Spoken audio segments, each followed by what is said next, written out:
Her husband left for his mistress before the twins were born. She woke to the doctor, holding her babies and a flower. My beautiful family, welcome back to Mr. Peter Stories. Today, my heart feels heavy. I can't help but feel upset because it seems like YouTube is trying to pull us apart, creating distance between us, the way we've always been connected. Lately, it feels like my videos aren't reaching you as they once did. Are you still seeing them in your timeline? I remember when you would like, comment and share, and it would bring us so much closer.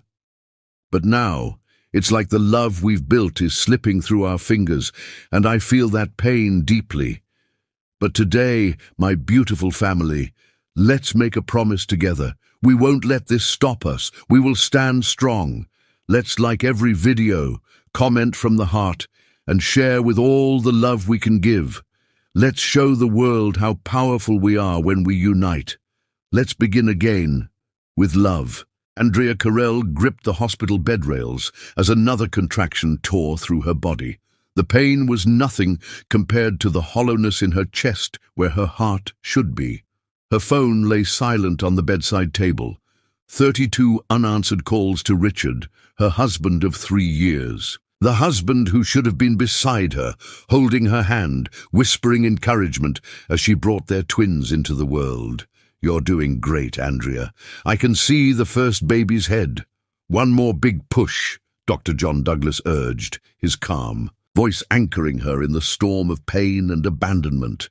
Andrea screamed as she pushed, tears streaming down her face, not from the physical agony, but from knowing Richard was with her now, with Sophia. The text message had come 5 hours into her labor. I can't do this anymore.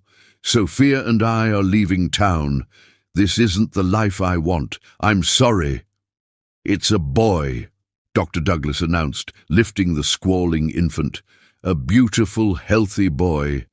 Andrea sobbed as she glimpsed her son, so perfect, so innocent. The nurse quickly took him to be cleaned, while Andrea felt another contraction building. You can do this, Dr. Douglas encouraged, his kind eyes meeting hers with unexpected compassion. Your daughter's ready to meet you, too. 3 pushes later, her daughter entered the world with a fierce cry that echoed the rage and grief in Andrea's heart. The delivery room bustled with activity. Nurses tending to the twins, monitors beeping, soft instructions being exchanged. Yet Andrea had never felt so utterly alone. When both babies were finally placed in her arms, swaddled tightly, in hospital blankets, Andrea stared down at their perfect dark faces. They had her nose, her full lips, but Richard's eyes, a painful reminder of the man who had chosen another woman over his own children. Zion and Zara, she whispered. The names they had chosen together during happier times, names that now she alone would call them by. Dr. Douglas had finished his medical duties but lingered at the foot of her bed. Unlike the nurses whose pitying glances made Andrea feel pathetic, the doctor's gaze held something different. Respect mingled with genuine concern. Is there someone I can call for you, Mrs. Taylor? He asked quietly. Andrea shook her head, her vision blurring with fresh tears. Her mother had passed 2 years ago. Her father lived across the country. Her closest friend was traveling abroad. There's no one, she admitted, the words scraping her raw throat. Dr. Douglas approached cautiously, checking the twins with gentle hands. You're not alone, he said, his voice low and certain. These 2 are here now. And you... He paused, seeming to choose his words carefully. You're stronger than you can possibly know right now. Andrea looked up at him through tear-blurred vision. How could this stranger sound so convinced of her strength when she felt utterly shattered? He left us, she whispered, saying it aloud for the first time. My husband left us for another woman, today, while I was in labor with his children. Dr. Douglas's jaw tightened briefly, the only indication of his thoughts about a man who could make such a choice. I'm very sorry, he said simply. The absence of empty platitudes was strangely comforting. I trusted him with everything, Andrea continued, unable to stop the words now that they'd started flowing. My heart, my future, my body. We created these babies together, and he—" Her voice broke on a sob. "He couldn't even wait until they were born." Dr. Douglas pulled a chair beside her bed and sat, an unprecedented move that protocol probably didn't sanction. "Sometimes the people we trust the most are capable of the deepest betrayals," he said quietly, "but that reflects on their character, not yours." Andrea looked down at her twins, marveling at how her heart could simultaneously feel so full and so hollow. "How am I supposed to do this alone?" she whispered. "One day at a time," Dr. Douglas answered. "Sometimes 1 hour at a time." Something in his tone suggested personal experience with grief. "But you will do it, because they need you to." His gaze shifted to the sleeping newborns. "And from what I've seen today, Mrs. Taylor, you have extraordinary strength." Andrea's room grew quiet as evening settled into night. The twins were taken to the nursery so she could rest, though sleep eluded her. Her mind tortured her with images of Richard and Sophia together while she lay alone in a hospital bed. Had their affair been going on throughout her pregnancy? Had Richard been pretending all those times he'd caressed her swollen belly and talked to his unborn children? When morning light filtered through the blinds, Andrea awoke from a fitful doze to find something unexpected on her bedside table. A single white lily in a slim glass vase, elegant in its simplicity. Beside it lay a small card with neat handwriting. "Your children are beautiful, healthy and perfect, just like their mother. Remember, the most exquisite blossoms often grow from the harshest conditions." Dr. Douglas. Andrea touched the delicate, white petals, a single tear sliding down her cheek, but this tear felt different from yesterday's torrent of grief. This tear acknowledged pain, but carried something else too, a tiny seed of determination. When the nurse brought Zion and Zara back, placing them gently in her arms, Andrea looked into their innocent faces and made a silent vow. Richard Taylor had broken every promise he'd ever made to her, but she would never break the ones she was making now to her children. She would be enough for them. She would give them everything they needed, and she would never, ever give anyone the power to destroy her heart again. She didn't notice Dr. Douglas, watching briefly from the doorway, his expression thoughtful, as he observed the beautiful young mother holding her twins with newfound resolve. In her tear-stained face, he turned away, continuing his rounds, unaware that their paths would cross again, or how significant that white lily would become in the story they had yet to write together. Chapter 2. The Unexpected Guardian 4 years. Passed like a whirlwind of sleepless nights, first steps, and hard-won victories. Andrea Carell had transformed from a broken-hearted new mother into a fiercely capable woman who built her life around her twins, Zion and Zara. On this particular Sunday afternoon, she knelt in the grass of the community park, camera in hand, capturing another family's joy while her children played nearby under her friend Tanya's watchful eye. "Beautiful. Now just turn toward each other a little more," Andrea instructed the engaged couple, posing beneath a flowering dogwood. Photography had become her salvation and livelihood, a career flexible enough for single motherhood that still fulfilled her creative spirit. As she clicked the shutter, Andrea caught sight of Zion and Zara from the corner of her eye, their matching denim overalls and bright smiles making her heart swell. 4 years old and already inseparable, they were the light that had guided her through the darkest time of her life. "That's perfect. I think we've got everything we need," Andrea told the happy couple, who were blissfully entangled in each other's arms. She ignored the familiar pang in her chest, that whisper of what might have been if Richard had truly loved her the way this man clearly adored his fiancée. Andrea packed her equipment while the couple scrolled through preview images on her tablet. These engagement photos would help pay next month's rent on their small but comfortable apartment. Between her growing photography business and the meager child support Richard occasionally remembered to send, they were surviving, though thriving still felt just out of reach. "Mommy! Mommy! Look what we found!" Zara's excited voice called. Across the park, Andrea turned to see her daughter running toward her, something clutched in her small palm. Zion trailed behind, his expression concerned rather than excited. "What is it, baby?" Andrea smiled, kneeling to meet her daughter at eye level. Zara opened her hand to reveal a peanut butter cookie, already half-eaten. "The nice lady gave us cookies."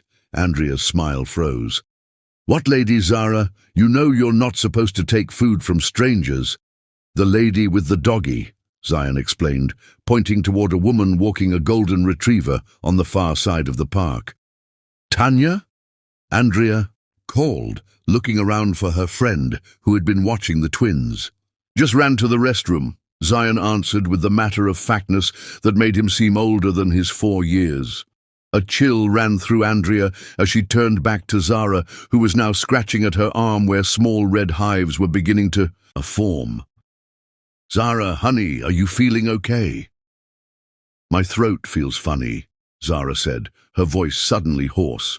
Then, with terrifying speed, her breathing became labored, wheezy gasps escaping her lips. "Zara!" Andrea cried as her daughter's face began to swell, panic exploding in her chest. "Help! Somebody help us!" Andrea scooped Zara into her arms, frantically searching her purse for the EpiPen she always carried due to Zara's known peanut allergy. But her photography bag had replaced her regular purse today, and with sickening clarity, Andrea realized the EpiPen was in her other bag at home. "Call 911!" she screamed to the couple still reviewing their photos. The woman immediately pulled out her phone while her fiancé ran toward Andrea. "What's happening?" he asked, eyes wide at the sight of Zara's rapidly swelling face.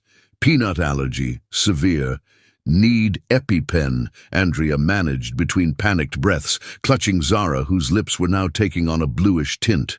"Does anyone have an EpiPen?" the man shouted to the scattered parkgoers. "Emergency, we need an EpiPen." Andrea rocked Zara, her throat constricting with fear. "Stay with me, baby. Please, Zara, stay with me." Zion stood frozen beside them, his small face contorted with fear. "I'm a doctor. Let me through." A deep voice cut through the growing crowd. A tall man in running clothes pushed forward, immediately kneeling beside Andrea and Zara. "Anaphylaxis?" he asked, already assessing Zara with practiced efficiency. "Yes, peanut allergy. She ate a cookie." Andrea gasped, willing to trust anyone who might save her daughter. The man pulled a small case from his running belt and extracted an EpiPen. "I'm Dr. John Douglas, Pediatric Emergency Medicine. I need to give her epinephrine. Hold her still." Andrea nodded frantically, cradling Zara while the doctor administered the injection into her thigh. The needle's spring-loaded click seemed deafening in the tense silence. "The ambulance is 3 minutes out," someone called from the crowd. Dr. Douglas kept his fingers on Zara's pulse, his focus absolute. "What's her name?" "Zara," Andrea whispered. "Zara Grace Taylor." Something flickered across the doctor's face, a flash of recognition quickly masked by professional concern. "Zara, you're very brave," he said to the little girl. "The medicine is going to help you breathe better soon." Gradually, terrifyingly slowly, Zara's breathing eased. The blue tinge receded from her lips, though her face remained swollen. "Thank you," Andrea said, relief making her voice unsteady. "Thank you so much." Dr. Douglas finally looked directly at Andrea, and their eyes met fully for the first time. The strange sense of familiarity intensified. Where had she seen those kind, serious eyes before? "Andrea," he said quietly, her name a question on his lips. Before she could respond, sirens wailed in the distance. Dr. Douglas turned toward the sound, then back to Andrea. "The epinephrine is temporary. She needs to go to the hospital immediately for monitoring and additional treatment." Andrea nodded, gathering Zion close with her free arm. "Of course. I'll ride with you," Dr. Douglas said, his tone leaving no room for argument. "Sometimes a second dose is needed, and I have one." The ambulance arrived in a flash of lights and controlled chaos. As paramedics transferred Zara to a stretcher, Andrea clung to Zion with one hand and her daughter's small fingers with the other. "You're going to be okay, Zara Bear," she promised, using the nickname that usually made her daughter giggle. Now Zara only blinked tiredly, the epinephrine making her both better and shaky. Inside the ambulance, as it raced toward the hospital, Andrea finally had a moment to truly look at the doctor who had saved her daughter's life. His face tugged at her memory, something about his eyes, the way they held compassion without pity. "Do we know each other?" she asked hesitantly. Dr. Douglas smiled slightly. "You don't remember me. That's understandable. It was a difficult day." He paused, monitoring Zara's vitals as he spoke. "I delivered your twins, Ms. Carell, 4 years ago." The memory crashed over Andrea. The hospital room, her broken heart, the twins' birth, and a single white lily beside her bed. "Dr. Douglas," she whispered, recognition dawning, "you left me the flower." He nodded once, his attention returning to Zara as the ambulance turned sharply. "I'm glad I was running in the park today," he said simply. Andrea stared at him, struck by the impossible coincidence. Of all the doctors in the city, how could it be that the one who had witnessed her at her most vulnerable was the very one who happened to save her daughter years later? The ambulance pulled up to the emergency entrance, and in the rush to get Zara inside, Andrea had no time to dwell on the strange twist of fate that had brought Dr. Douglas back into their lives. All that mattered now was Zara's recovery. But as they wheeled her daughter into the treatment room, Andrea couldn't help noticing how naturally Zion had slipped his small hand into Dr. Douglas's larger one, trusting this stranger who had saved his twin. And something in the gentle way the doctor accommodated the little boy's grip, slowing his stride to match Zion's shorter steps, made Andrea's carefully guarded heart skip a beat. Unknown to Andrea, it wouldn't be the last time Dr. John Douglas would appear in their lives like a guardian angel. And the next gift he left, another white lily on their doorstep exactly 1 week later, on the twins' birthday, would be the first step on a journey neither of them could have anticipated. Chapter 3. Recognition and Resistance. The community health fair buzzed with activity under the warm spring sunshine. Andrea adjusted her camera settings as she photographed families getting free checkups, children having their faces painted, and healthcare workers offering guidance at various stations. The local hospital had hired her to document the event, a job she desperately needed after Zara's medical bills had strained her already tight budget. "Mummy, can we get snow cones?" Zion tugged at her sleeve, pointing to a colorful stand where a line of excited children waited. "After I finish this section," Andrea promised, snapping a few more photos of an elderly couple receiving blood pressure screenings. "Stay where I can see you both, okay?" The twins nodded solemnly. At 4 years old, they understood their mother's rules about staying close in public places. The incident at the park 2 months ago had left its mark on all of them, especially Zara, who now wore a medical alert bracelet and carried her own child-sized allergy awareness backpack with emergency medication.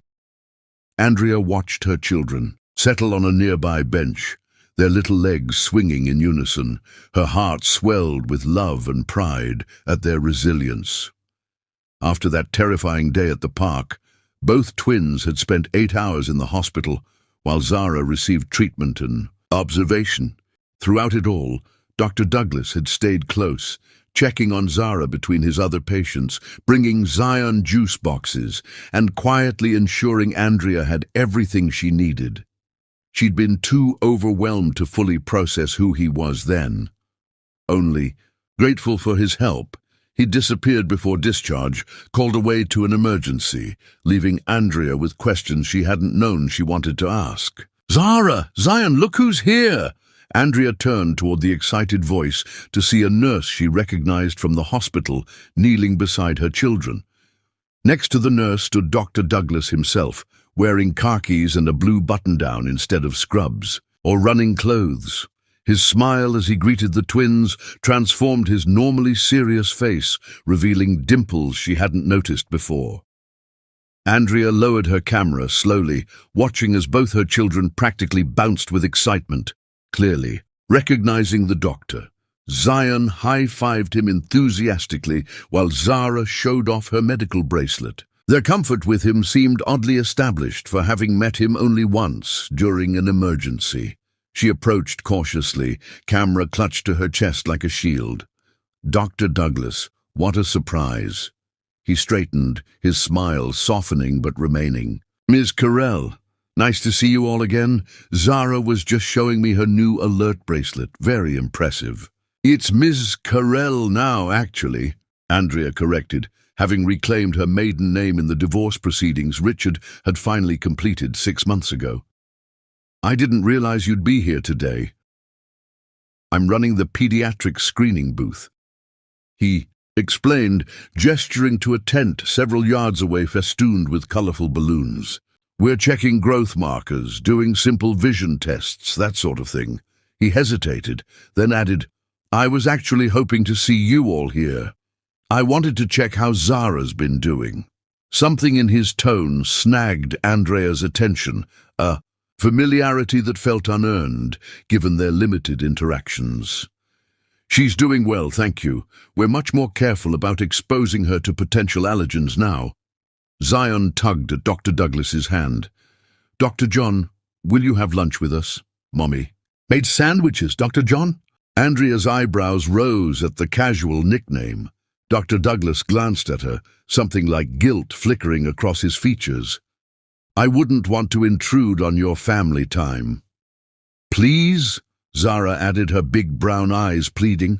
"How do they know you so well?" Andrea asked quietly, suspicion growing.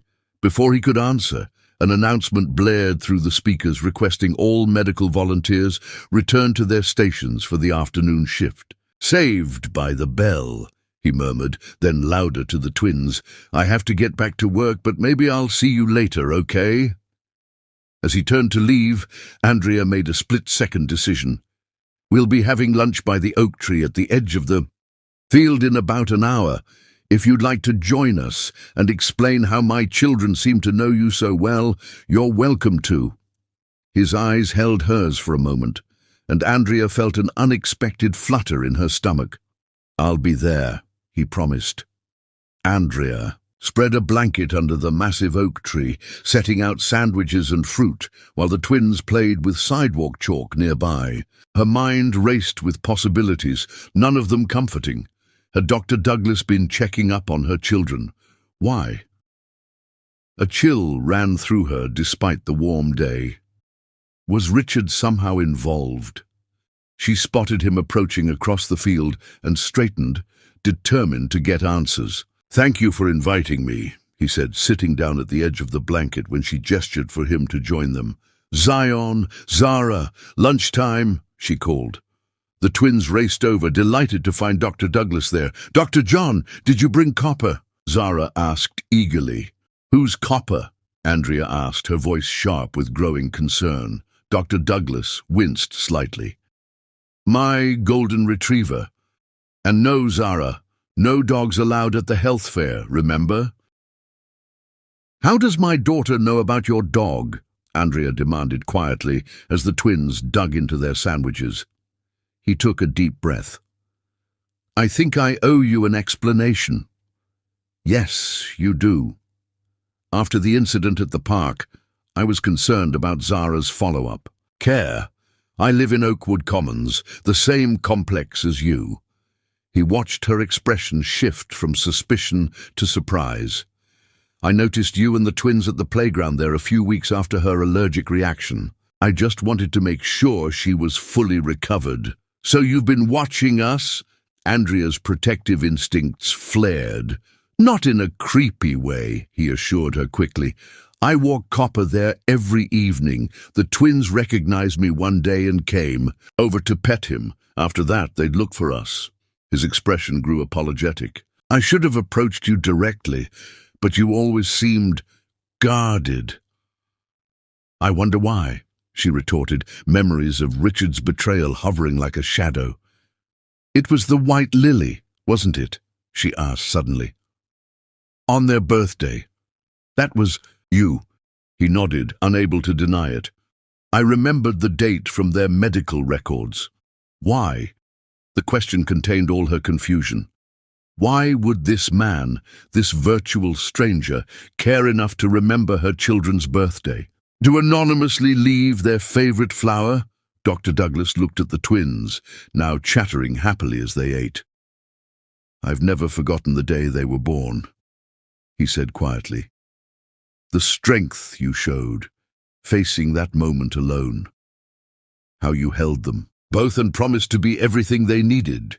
His eyes met hers, unexpectedly intense. "Some patients stay with you. Your family was one of them." Andrea felt her carefully constructed defenses wavering. "That doesn't explain why you've been secretly checking on us for months." "I haven't been checking on them," he corrected gently. "I've been checking on all of you." The implication hung in the air between them, that his interest wasn't merely professional concern for former patients, but something more personal, something potentially dangerous to the walls Andrea had built around her heart. "I think you should stop," she said firmly, ignoring the way the twins' faces fell at her tone. "We appreciate your medical assistance with Zara's emergency, but we don't need a guardian angel or whatever this is." Dr. Douglas absorbed her rejection with quiet dignity. "I understand. I overstepped." He turned to the twins with a smile that didn't quite reach his eyes. "It was nice having lunch with you. Both take good care of your mom, okay?" As he stood to leave, Zion suddenly grabbed his hand. "But who will bring us special rocks if you don't come to the playground anymore?" Andrea's gaze snapped to her son. "What special rocks?" "The shiny ones," Zara explained excitedly. "Dr. John finds them in the creek behind the building. He says they're magic wishing stones."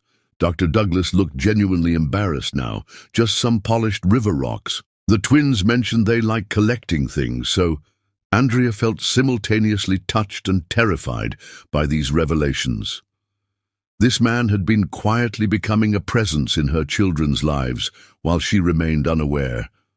The thought should have angered her more than it did. Instead, she found herself wondering what it said about her that her children had so eagerly accepted kindness from a virtual stranger. Was there a void in their lives she hadn't recognized? "Dr. Douglas." "John, please," he interrupted gently. "Dr. Douglas," she repeated firmly, "I need to think about all this. It's a lot to process." He nodded, understanding in his eyes. "Of course. For what it's worth, I never intended to invade your privacy or overstep boundaries. He glanced at the twins, now back to their lunch. "They're special children. And you..."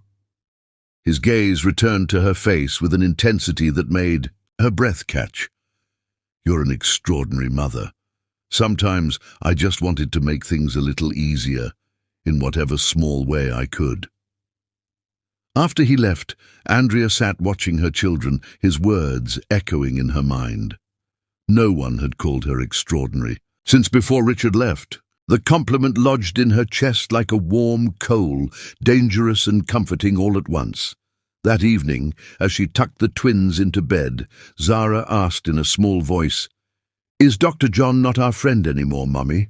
Andrea smoothed her daughter's curls back from her forehead. "It's complicated, sweetie. But he saved me," Zara insisted with the simple logic of childhood, "and he tells the best stories about the brave twin explorers." "Twins like us," Zion added sleepily from his bed. Andrea's heart constricted. How many stories had this man told her children?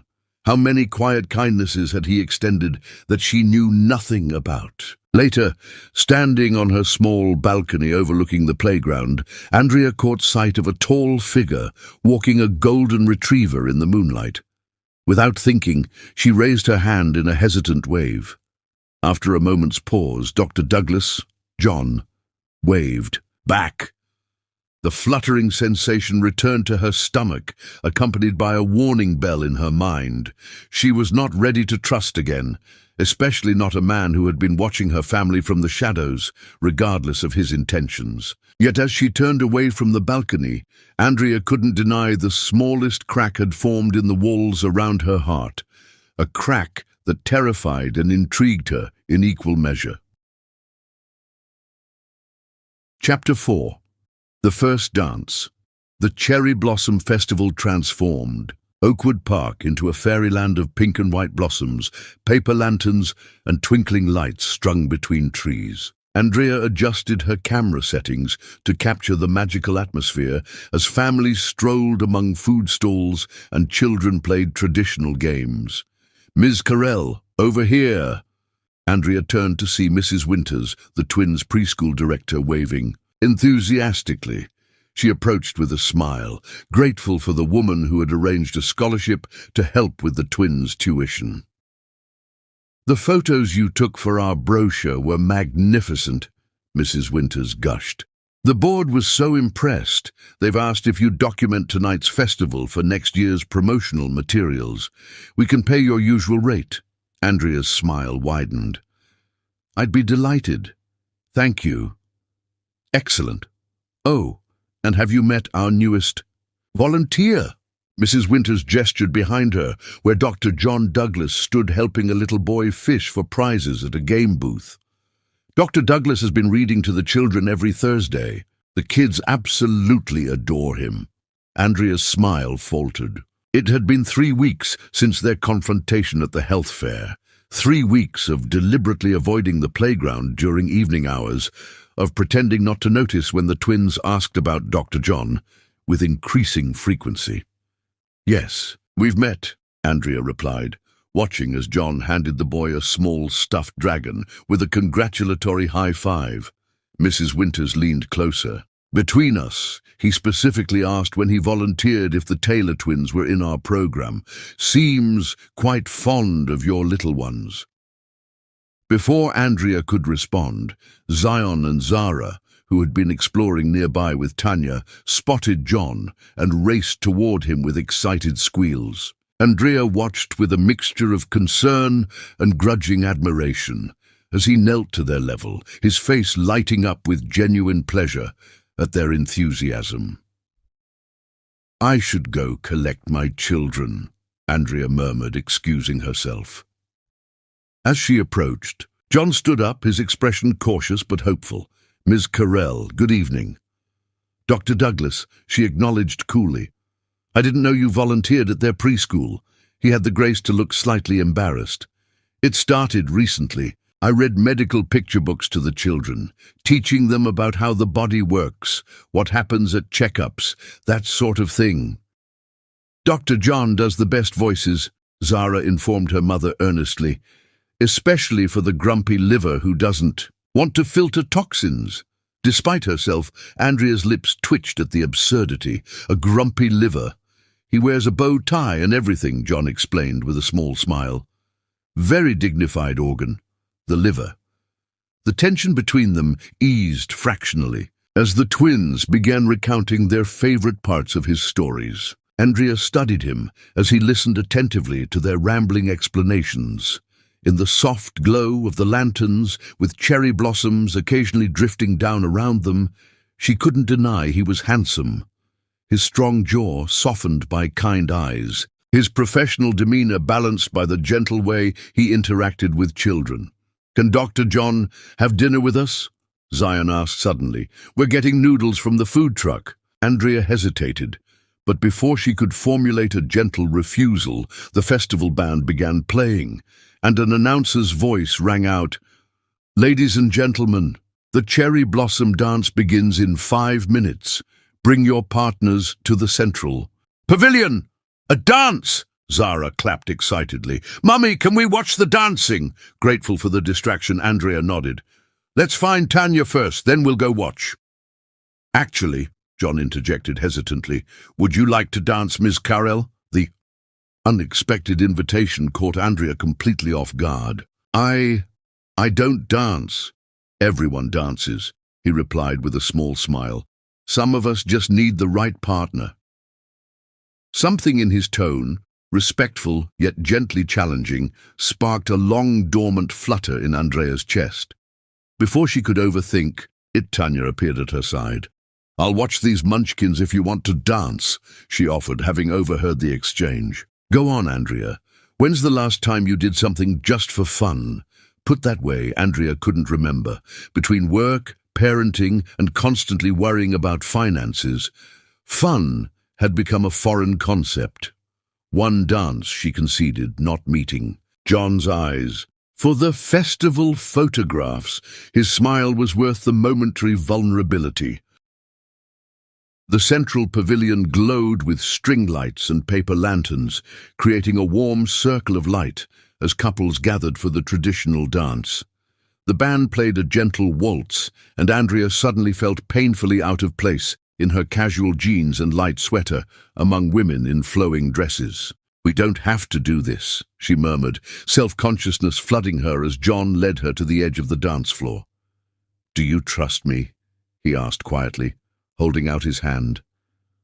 "I barely know you," she replied honestly. His eyes held hers steadily. "Fair enough. Let me rephrase. Would you be willing to try?" Andrea hesitated, then placed her hand in his. His fingers closed around hers, warm and secure without being possessive. Carefully, he guided her into the basic waltz position, maintaining a respectful distance between their bodies. "Just follow my lead," he murmured near her ear. 1, 2, 3, 1, 2, 3. At first, Andrea focused solely on not stepping on his feet, her body stiff with tension. But gradually, as they moved together through the gentle rhythm, something shifted. John guided her with subtle pressure from his hand at her waist, anticipating her movements before she made them, creating a harmony that felt almost inevitable. "You're good at this," she admitted reluctantly.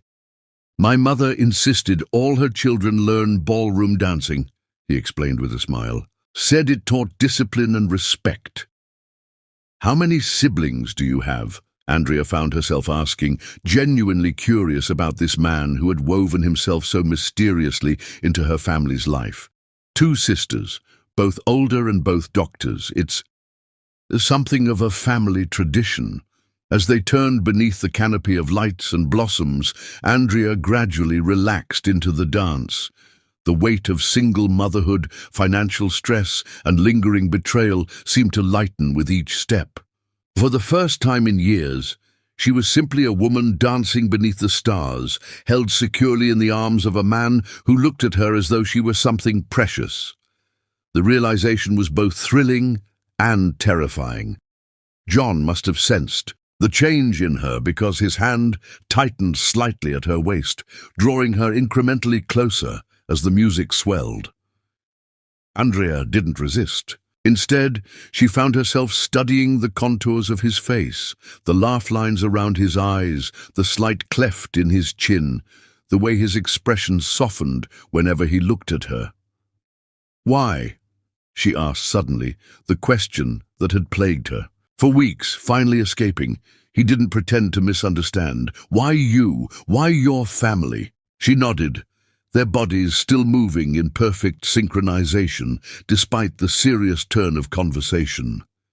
John was quiet for several moments, guiding her through a gentle turn before answering. "I've delivered hundreds of babies in my career, but I've never forgotten that night. Your courage, your heartbreak, your determination.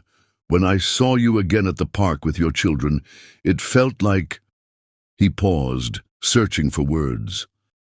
"Like being given a rare second chance to witness how a story unfolds." "So, we're just an interesting story to you?"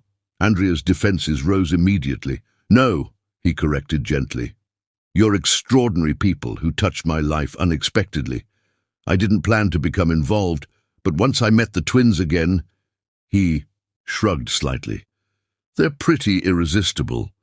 "They are," Andrea agreed, softening despite herself. The music shifted to something slower, more intimate. Couples around them drew closer, and Andrea suddenly became acutely aware of the space between their bodies, space that felt both necessary and somehow wrong. "I should check on the twins," she murmured, though she made no move to step away. "There, right there," John replied, nodding toward the edge of the pavilion where Zion and Zara sat on a bench with Tanya, happily eating cotton candy while watching the dancers. When they spotted their mother looking their way, they waved enthusiastically. Andrea waved back, smiling at their sticky blue faces. "I'm not ready," she admitted quietly, returning her attention to John. "For what?" he asked, though his eyes suggested he already knew. "For this. Whatever this is." She gestured vaguely between them. "I have the twins to think about. They've already been abandoned by one important man in their lives." "I would never," he began. "You can't promise that," she interrupted. "No one can. Life happens.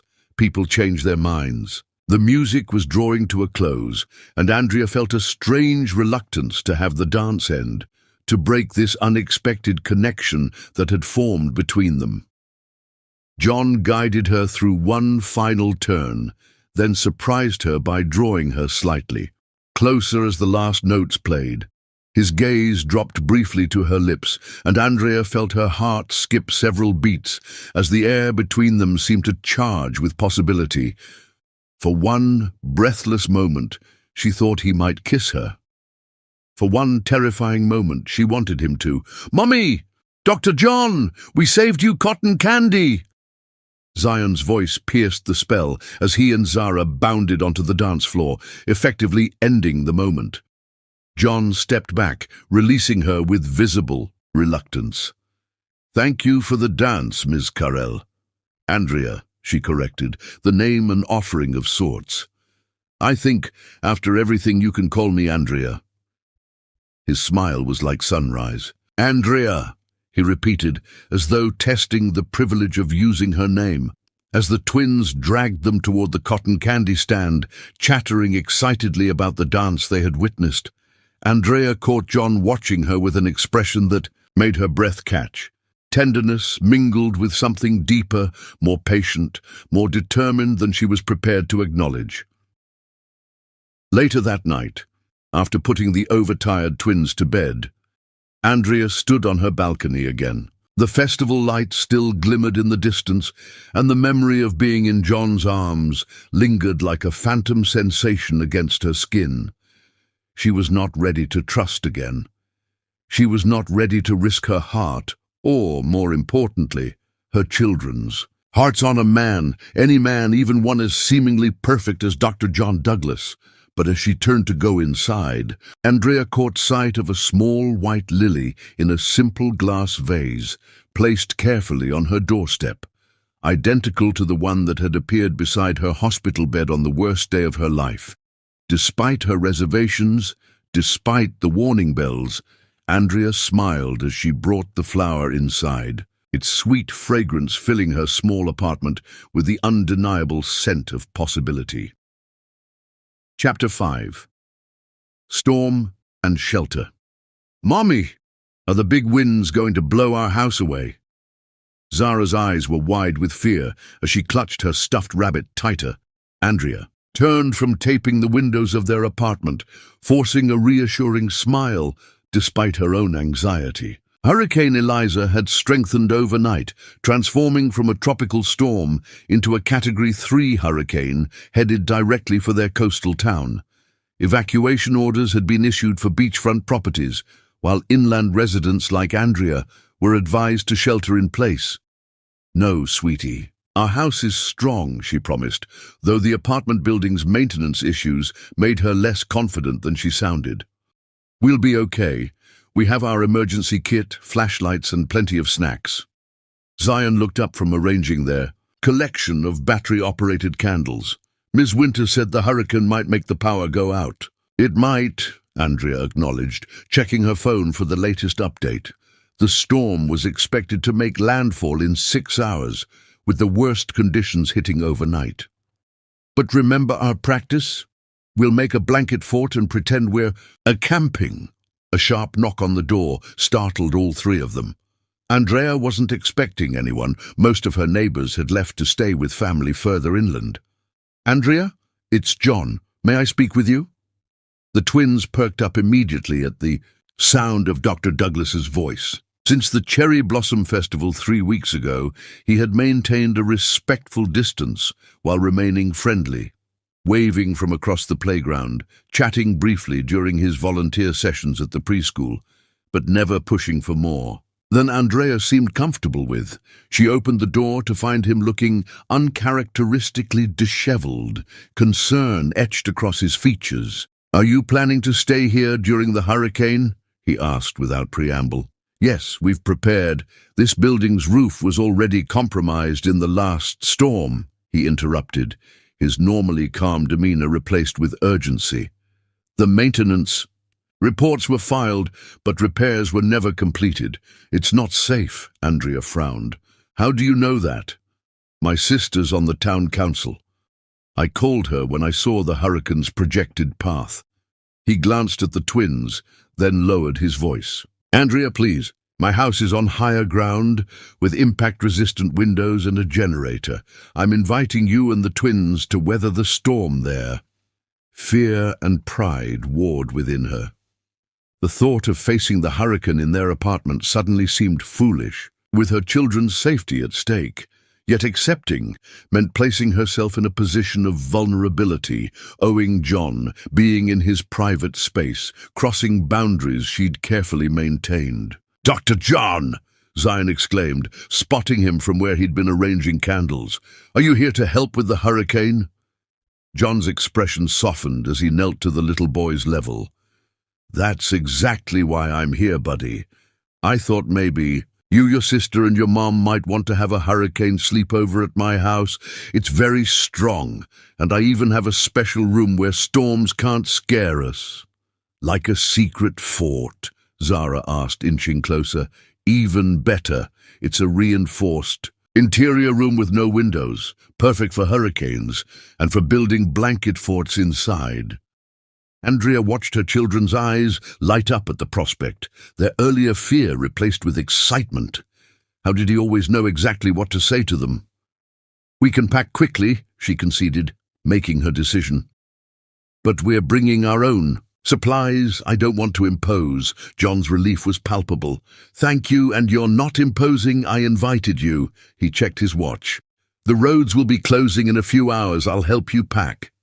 John's house was nothing like Andrea had imagined. Instead of the sleek bachelor pad she'd expected, the 2-story craftsman home was warm and inviting, with comfortable furniture, shelves filled with books, and surprisingly child-friendly spaces. "It was my grandparents' home," he explained as he showed them around. "I renovated it after medical school, but kept the character." The twins explored with excited curiosity, while Andrea took in details that revealed more about the man than he perhaps intended. Medical journals alongside classic literature, framed photographs of what appeared to be his large extended family, a piano in the corner with sheet music open. "You play?" "You," she asked, nodding toward the instrument. "Badly," he admitted with a self-deprecating smile. "But it relaxes me after difficult days at the hospital." The domesticity of the scene, her children exploring his home, John offering them shelter from the storm, created an intimacy that made Andrea simultaneously comfortable and uneasy. It felt too natural, too right, too much like something she'd given up hoping for. "The hurricane room is downstairs," John explained, leading them to a reinforced space he'd created in the basement. "It's connected to the generator, so we'll have power even if the rest of the town loses electricity." The storm arrived sooner than predicted, winds screaming around the house by early evening. Though John's sturdy home barely trembled under the hurricane's assault, the noise was terrifying. As darkness fell and the power predictably failed, they retreated to the hurricane room, where the generator kept essential lights and systems running. True to his word, John helped the twins construct an elaborate blanket fort in the middle of the room, complete with pillows, battery-operated fairy lights, and space for their stuffed animals. He produced a stack of board games that kept them entertained as the storm raged above.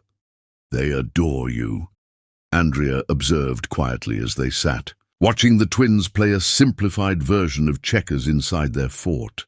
"It's like they've known you their whole lives." John's gaze remained on the children, though his expression turned reflective. "Kids have good instincts about people, better than adults sometimes." "What does that mean?" she asked, unsure if she should be offended. He turned to her then, his eyes holding hers with gentle challenge. "It means children haven't learned to let fear disguise itself as caution yet." The observation struck uncomfortably close to home. "Fear serves a purpose," she argued softly. "It protects us from repeating painful mistakes." "True," he acknowledged, "but it can also prevent us from experiencing joy." Before Andrea could respond, a particularly violent gust shook the house, causing the lights to flicker. The twins emerged up from their fort with worried expressions. "Is the house going to break?" Zara asked, climbing into Andrea's lap. "No, sweetheart. Dr. John's house is very strong," Andrea assured her, brushing back dark curls from her daughter's forehead. "Who wants hot chocolate?" John offered, deftly changing the subject. "I have a camping stove we can use right here." The distraction worked, and soon they were all sipping from steaming mugs as John recounted exaggerated tales of storms he'd weathered in his youth. The twins were enthralled, their earlier fears forgotten as he spun storms into adventures rather than threats. Eventually, the excitement of the day caught up with the children. They fell asleep in their blanket fort, curled together like puppies amid their pillows and stuffed animals. Andrea and John sat in companionable silence, listening to the storm above and the gentle breathing of the twins below. "Thank you," she said finally, "for insisting we come here, for making this an adventure for them rather than a trauma." "You're welcome," he replied simply, "though I suspect you'd have found a way to make it magical for them even in your apartment. You're an amazing mother, Andrea." The sincerity in his voice warmed her more than the hot chocolate. "They make it easy. They're remarkable children." "They are," he agreed. "But they've become that way because of you. Your strength, your unwavering love, your determination to protect them from the pain of their father's abandonment." At the mention of Richard, Andrea tensed slightly. "How much do you know about that?" John hesitated. "Only what you told me the night they were born. That your husband left you for another woman while you were in labor." Andrea stared into her empty mug, memories she usually kept carefully locked away suddenly rising to the surface. "We'd been trying for a baby for 2 years. When we found out it was twins, Richard seemed thrilled. He painted the nursery himself, bought 2 of everything." Her voice grew tight. "Later I learned he'd already been seeing Sophia for months. He was just waiting for the right time to leave." "The right time being when you were literally bringing his children into the world," John said, anger evident beneath his controlled tone. "He texted me during labor," Andrea continued, somehow needing to share the full horror of it now that she'd started. "Said he was sorry, but he and Sophia were leaving town to start over. That he'd be in touch about child support." She laughed bitterly. "He sends checks sometimes, usually months late and never the full amount. Calls on their birthday if he remembers." "The twins deserve better," John said quietly. "And so do you." Andrea lifted her gaze to his. In the soft, emergency lighting, with the storm raging outside and her children sleeping safely nearby, she felt a dangerous lowering of her defenses. "What if I don't know how to choose better? What if I'm broken in ways that can't be fixed?" John moved closer, his eyes never leaving hers.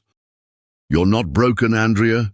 Wounded, yes, cautious, understandably. but not broken. She wasn't sure who moved first. Perhaps they both leaned in simultaneously, drawn together by the intimacy of shared confidences and the primal comfort of connection during a storm. His fingers brushed her cheek with reverence, and Andrea felt her eyes flutter closed at the tenderness of his touch. When their lips finally met, it wasn't the passionate collision she'd half expected. Instead, John kissed her with exquisite gentleness, as though she were something precious and fragile. His restraint, his clear desire to let her set the pace, undid her more thoroughly than any display of passion could have. Andrea's hands found their way to his shoulders, then his neck, fingers threading through his hair as the kiss deepened. Years of locked-away desire awakened under his touch, and she gasped softly against his mouth as his arms encircled her waist, drawing her closer. When they finally separated, both slightly breathless, Andrea felt dizzy with conflicting emotions, desire, and fear, hope, and caution warring within her. "I've wanted to do that since the Cherry Blossom Festival," John admitted, his voice husky. "Actually, since I saw you again at the park." Andrea pressed her forehead against his, eyes closed, heart racing. "This terrifies me," she whispered. "The twins adore you already. If this goes wrong—" "It won't," he promised, though they both knew such guarantees were impossible. "You can't know that." He pulled back slightly to meet her gaze. "You're right. I can't predict the future. But I can tell you this. I would never willingly hurt you or the twins. Whatever happens between us, I will never simply disappear from their lives the way their father did." The declaration, spoken with such conviction, broke something open inside. Andrea, a small, cautious bloom of hope she'd thought permanently withered. The storm continued to rage above them. But within the safe confines of the hurricane room, wrapped in John's arms, with her children sleeping peacefully nearby, Andrea allowed herself to imagine a different kind of future than the lonely one she'd resigned herself to. As if reading her thoughts, John brushed his lips against her temple. "One day at a time," he murmured. "No pressure, no expectations, just possibility." "Possibility," Andrea echoed, the word both promise and prayer, as they held each other while the hurricane slowly spent its fury above. Chapter 6. The First. Heartbreak 6 months had passed since Hurricane Eliza had forced Andrea and the twins to seek shelter with John.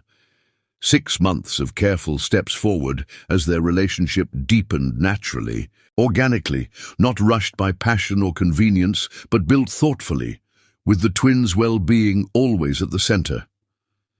They had established a comfortable rhythm. Tuesday night dinners at his place, Saturday morning pancakes at hers, trips to the museum with the twins on alternate weekends. John had become a fixture in their lives, his medical textbooks gradually finding space on her bookshelves, his spare toothbrush appearing in her bathroom, his favorite coffee in her kitchen cabinet. The transition had been so seamless that Andrea sometimes caught herself startled by how thoroughly he had integrated into their world. With each shared moment, John teaching Zion to ride a bike without training wheels, helping Zara overcome her fear of thunderstorms, bringing Andrea tea. When she worked late on photo edits, he had proven himself different from Richard in every way that mattered. Where Richard had been charming but self-centered, John was genuine and attentive. Where Richard had made grand promises he never kept, John followed through on even the smallest commitments. Most importantly, where Richard had loved the idea of family more than the day-to-day reality, John embraced every aspect. The tantrums along with the triumphs, the mundane routines along with the milestone moments. Tonight, as Andrea applied the finishing touches to her makeup, she marveled at how much had changed. The children now asked for Dr. John daily, their faces lighting up whenever he appeared. Her own heart raced embarrassingly when she heard his voice, his gentle kisses still sending electricity through her body months after their first. "Mommy, you look like a princess," Zara declared from the doorway of Andrea's bedroom, where she'd been watching her mother prepare with fascinated admiration. Andrea smiled at her daughter's reflection in the mirror. "Thank you, sweetie. Is Tanya here yet?" "She's helping Zion. I find his dinosaur pajamas," Zara reported. "Are you and Dr. John having a special date?" "Yes, very special," Andrea confirmed, securing a pair of silver earrings, a birthday gift from John last month. He had remembered her mentioning once that she loved silver jewelry but rarely bought it for herself. The doorbell rang, and Zara raced to answer it with an excited squeal. Andrea heard John's warm greeting, followed by Zion's enthusiastic account of the frog they'd found at the playground that afternoon. She emerged from the bedroom to find John kneeling at eye level with the twins, listening with complete attention to their story. He wore a charcoal grey suit that emphasized his broad shoulders, a crisp white shirt, and a blue tie that somehow matched her dress perfectly, though they hadn't coordinated. His eyes found hers across the room, and the admiration in his gaze made her cheeks warm. After 6 months, he still looked at her like she was a revelation. "You're beautiful," he said simply, rising to greet her. "You clean up pretty well yourself, Dr. Douglas," she replied, accepting his kiss on her cheek, appropriately restrained in front of the children, though his lingering touch promised more later. Tanya emerged from the twins' bedroom with exaggerated discretion. "You two should get going. We have a full evening of movies and popcorn planned, don't we, Munchkins?" The twins nodded enthusiastically, already focused on their upcoming adventure with their favorite babysitter. Their casual acceptance of John and Andrea's date nights was another sign of how seamlessly he had integrated into their lives, a fact that both comforted and occasionally terrified Andrea. "Be good for Tanya," she reminded them, bending to kiss each child. "I love you both to the moon and back." "And we love you to Saturn and back," they chorused, their standard response in their ongoing game of astronomical affection. John squeezed her hand as they walked to his car. "They seem excited for their movie night." "Almost as excited as they were when you took them to the aquarium last weekend," Andrea replied, smiling at the memory of her children's faces pressed against the glass of the shark tank, John patiently answering their endless questions. "I've been thinking about that day a lot," he admitted, as he opened the car door for her, "about how natural it felt, the four of us together." Andrea's heart quickened at his tone, but she kept her response light. "They've certainly claimed you as their own. Zion told his teacher that when he grows up, he wants to be a doctor like my Dr. John." John's face softened with emotion as he slid into the driver's seat. "That's quite an honor."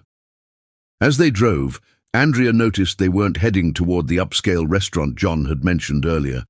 Instead, they followed the coastal road that led away from town.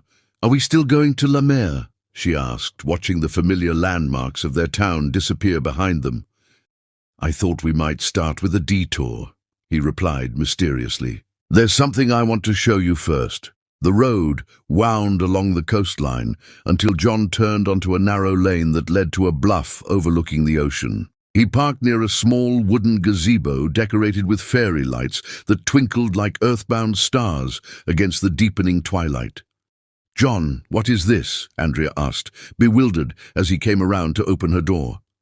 "Just trust me," he said, offering, his hand with a smile that made her pulse skip.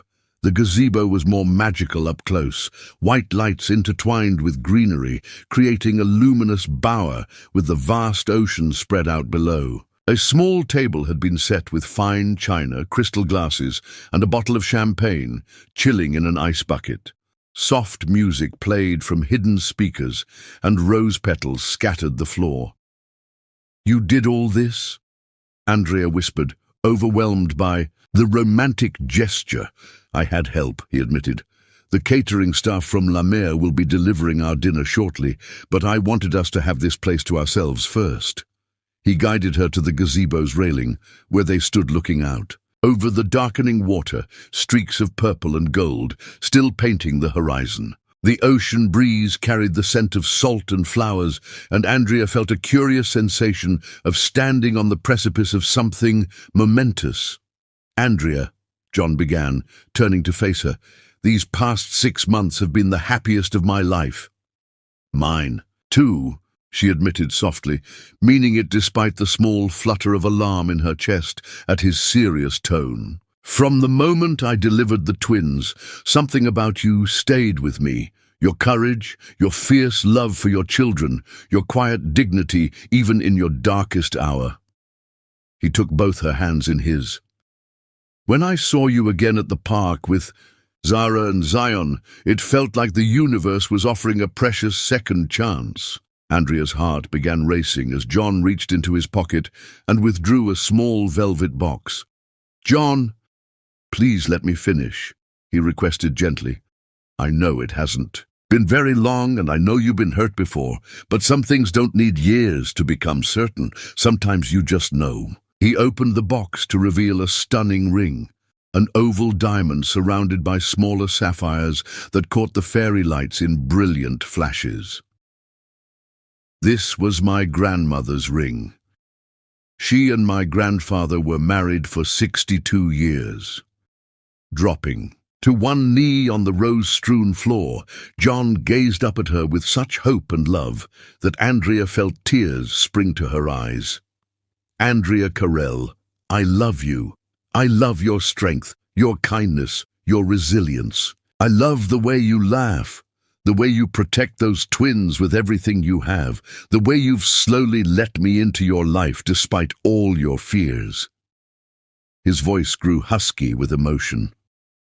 "I love Zion and Zara as if they were my own, and I want to spend the rest of my life loving all three of you. Will you marry me?" The perfect moment stretched between them, the romantic setting, the beautiful ring, the good man kneeling before her with his heart in his eyes. Everything any woman could want.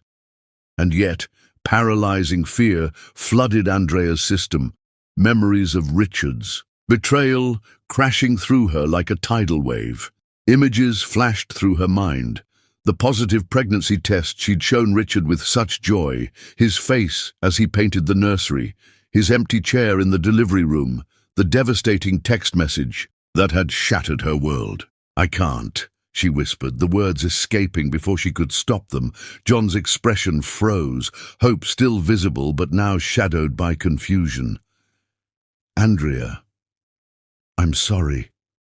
I can't, John." Tears spilled down her cheeks as she backed away, her hands trembling. "Please get up. Don't kneel like that." He rose slowly, the ring box still open in his palm. "Talk to me," he said quietly. "Whatever you're afraid of, we can face it together." "You don't understand," she said, wrapping her arms around herself, as though physically holding her pieces together. "I thought I was ready, but I'm not. I can't do this again, trust someone that completely build a life on promises that might be broken." "I am not Richard," John said firmly, hurt evident in his eyes, but his voice remaining gentle. "I would never—" "Richard promised forever too," she interrupted, memories overwhelming her rationality. "He looked me in the eyes and vowed to love me through everything, just like you're doing now. And then he left, when it got too real, when the fantasy of family collided with the reality." "That's not fair," John replied, closing the ring box with careful fingers. "You're judging me for another man's betrayal." "I know," Andrea admitted, tears flowing freely now, "and that's exactly why I can't say yes. I'm still broken, John, still haunted by what happened. You deserve someone whole, someone capable of trusting completely. And the twins," her voice broke, "they adore you already. If we married and it didn't work, it would destroy them. So you're rejecting what could be the best thing for all of us because of what might go wrong." Frustration edged into his, a voice for the first time. "Andrea, that's letting fear make your decisions." "Maybe it is," she acknowledged, her heart breaking at the pain in his eyes. "But I need to be certain, not just for me, but for Zion and Zara. They've already lost one father figure. I won't risk them losing another." John stood very still, processing her rejection. When he finally spoke, his voice was controlled but tight with emotion. "I understand you're scared. I understand why, but I'm not going anywhere, Andrea. You and I love those children. This proposal doesn't have an expiration date." He carefully placed the ring box on the small table. "This is yours whenever you're ready, whether that's next month, next year, or never." He took a deep breath. "I promised myself when we started dating that I would always respect your boundaries and your pace. I'm keeping that promise now." His understanding only made Andrea feel worse. A man like John deserved absolute certainty, not her damaged heart and fragile trust. "I should go home," she whispered, unable to bear the pain she'd caused him. "At least let me drive you," he insisted, maintaining his composure though his eyes revealed his devastation. The drive back to her apartment was conducted in heavy silence, broken only when John pulled up outside her building. "The twins will be disappointed if our regular Saturday morning breakfast is cancelled," he said quietly. "Should I still come?" His concern for the children's feelings, even in the midst of his own heartbreak, undid her completely. Andrea reached across the console to touch his hand. "Of course you should come. They love you, John. That hasn't changed." "And you?" he asked, finally looking at her directly. "Has that changed?" "No," she admitted, fresh tears gathering. "That's what makes this so hard. I do love you. I'm just not sure I know how to do this right."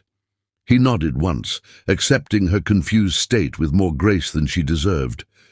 "When you figure it out, I'll be here." Later that night, after relieving Tanya and checking on the sleeping twins, Andrea curled on her bed and gave in to the sobs she'd been suppressing. The memory of John's face when she'd rejected his proposal would haunt her for a long time. The hope draining away, replaced by hurt he'd tried valiantly to hide.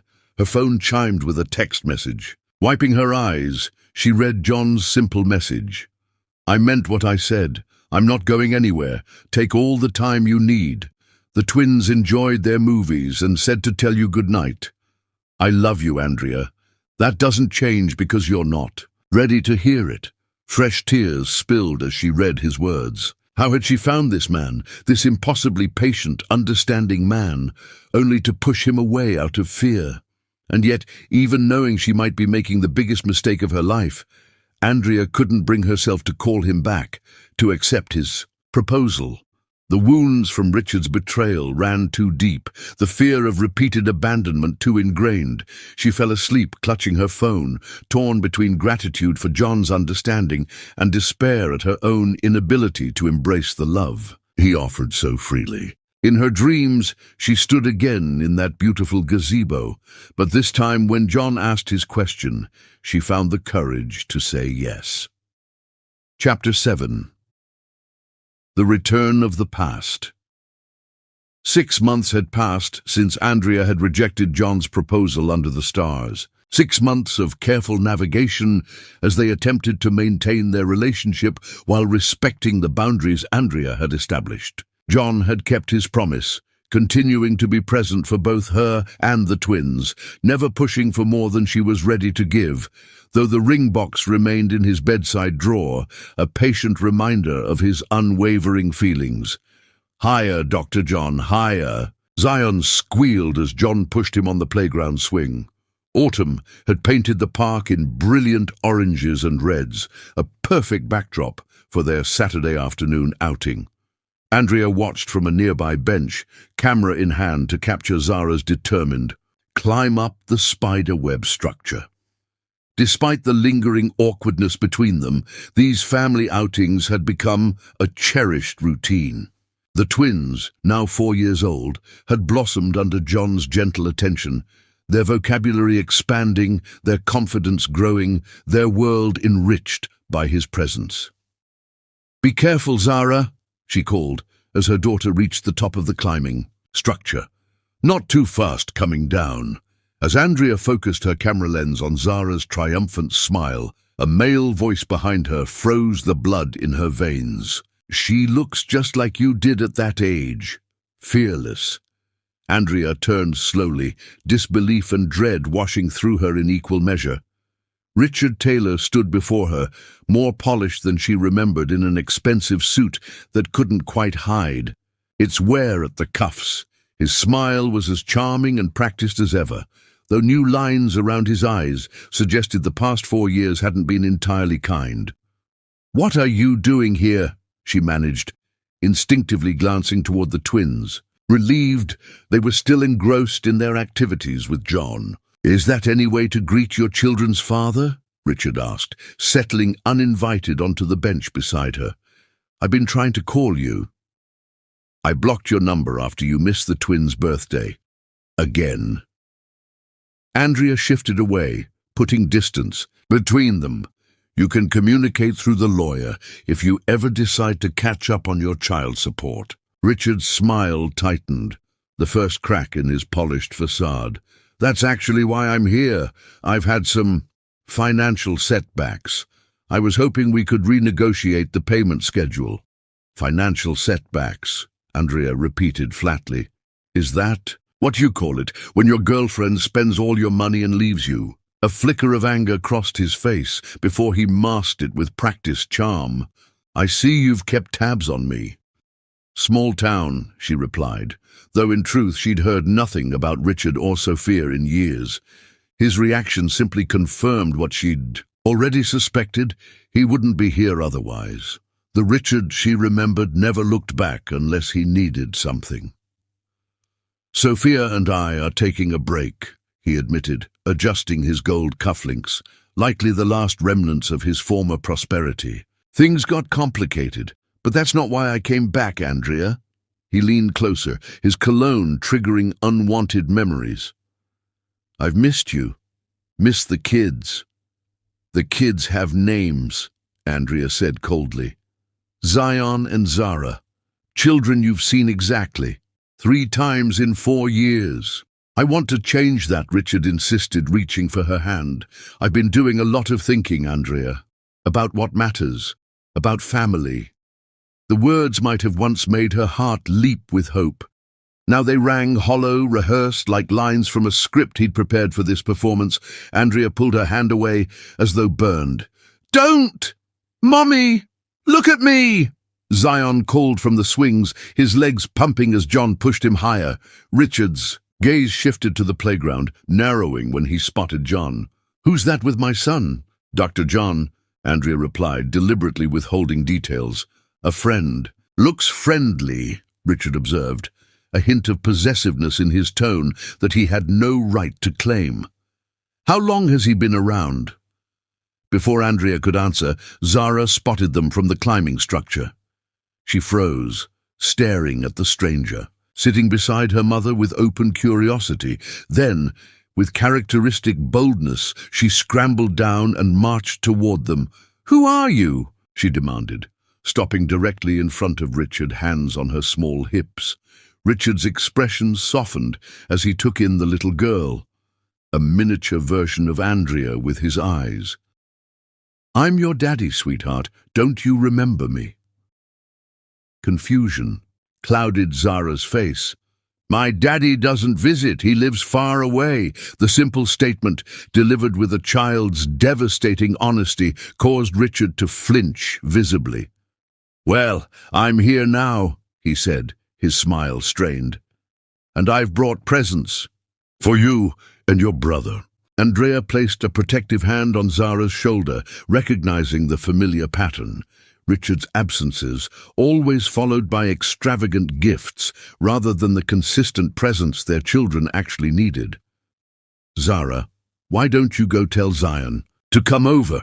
We need to talk to your father." As Zara ran to fetch her brother, Richard turned to Andrea with renewed determination. "They've gotten so big. Zara looks exactly like you." "Children tend to grow when you don't see them for years," Andrea replied, unable to keep the bitterness from her voice. John had noticed the newcomer by now, his posture alert as he watched. Zara whispered something to Zion.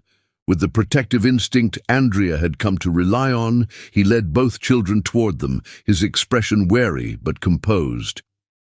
"Everything okay?" he asked Andrea, positioning himself slightly between her and Richard. "John, this is Richard Taylor," Andrea said stiffly, "the twins' father." Recognition and something darker flashed across John's face before he extended his hand with professional courtesy. "Dr. John Douglas, Pediatric Emergency Medicine." Richard shook his hand briefly, sizing him up with an assessing gaze that lingered on John's casual but clearly high-quality watch and the relaxed confidence of a man secure in his place in the world. "Doctor, huh? How do you know my family?" The possessive phrasing made Andrea's jaw clench. "John is my—" She hesitated, their complicated status momentarily tripping her up. "I'm a friend of the family," John supplied smoothly.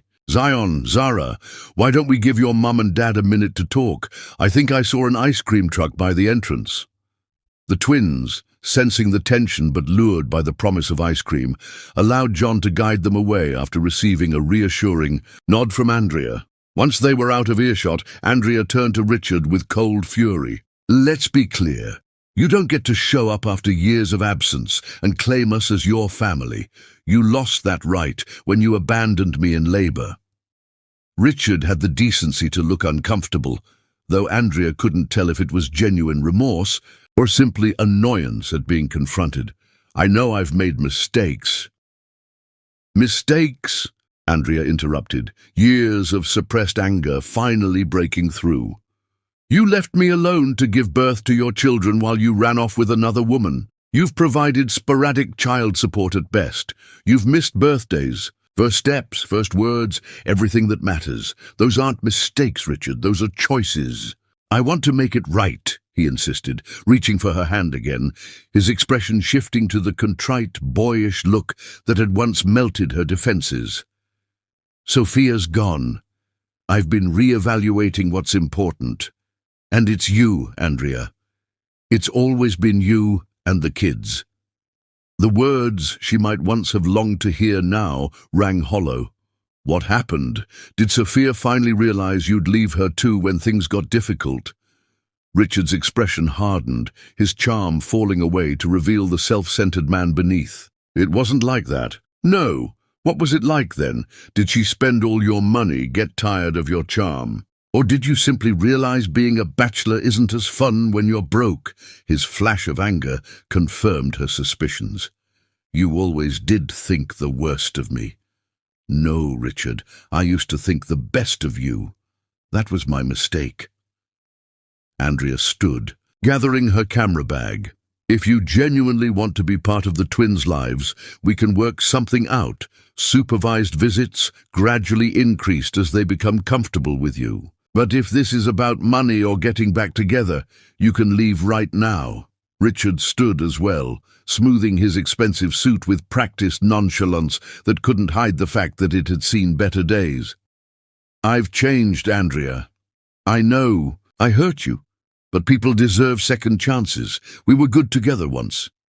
"We were never good together," Andrea replied, the clarity of hindsight sharpening her words. "I just couldn't see it until you left." John was returning with the twins, each clutching an ice cream cone. Richard's gaze shifted between Andrea and John, noting their unspoken communication with narrowed eyes. "So, you and the doctor," he said quietly. "Is it serious?" Andrea considered the question, watching John help Zara with a dripping cone while making Zion laugh. "That's none of your business. They're my kids. Who's around them is absolutely my business," Richard countered, a hint of the controlling behavior Andrea had forgotten emerging in his tone. "Now you're concerned about their welfare. Where was that concern for the past 4 years? Andrea shook her head in disbelief. "John has been more of a father to them in 1 year than you've been their entire lives." Richard's face flushed with anger, his mask of charm cracking completely. "I'm their real father. Nothing changes that. Not your boyfriend, not time, not distance." "Biology isn't what makes a father," Andrea replied. "Presence does, love does, consistency does." The twins reached them before Richard could respond, ice cream smeared around their smiling mouths. Zion approached Richard cautiously, studying him with serious eyes. "Are you really our daddy?" Richard knelt to the little boy's level, his charm returning full force. "I am, buddy, and I've missed you very much." Zion considered this with a child's gravity. "Then why don't you visit us? Dr. John visits us all the time, even when he's tired from the hospital." The innocent comparison landed like a physical blow. Richard's smile faltered as he glanced up at John, who stood protectively near the twins, but remained silent, allowing the family moment to unfold without interference. "Sometimes grown-ups make mistakes," Richard said, choosing his words carefully. "But I'm here now, and I brought presents." He reached into his jacket pocket, producing 2 small wrapped packages. "Would you like to open them?" Andrea nodded her permission, and the twins accepted the gifts with polite thanks, a behavior John had modeled for them repeatedly. Inside were expensive electronic games that made their eyes widen with excitement. "These are very advanced for 4-year-olds, Andrea observed, reading the age recommendation on the packaging, 8+. "They're smart kids," Richard dismissed her concern. "And these are the hottest toys this season." John cleared his throat. "The twins have a no-screens rule before bedtime," he said mildly. "It helps with their sleep patterns." Richard's expression darkened. "Is that right? And who made that rule?" "I did," Andrea interjected firmly, "based on their pediatrician's recommendation." "Sounds like you've got a lot of rules," Richard remarked, his charming facade slipping further. "Zion, Zara, wouldn't you like to come spend a day with me? We could go to the amusement park, eat whatever we want, stay up late. No rules." The transparent attempt to position himself as the fun parent while undermining her authority struck Andrea with painful familiarity. It was the same dynamic that had characterized their marriage: Richard the playful, indulgent one, Andrea the practical killjoy who had to enforce boundaries. John's jaw tightened, but he remained silent, respecting Andrea's authority as the twins' mother. "That won't be possible today," Andrea said firmly. "If you want to establish visitation, we can do that properly, through the courts, with a schedule that works for the twins."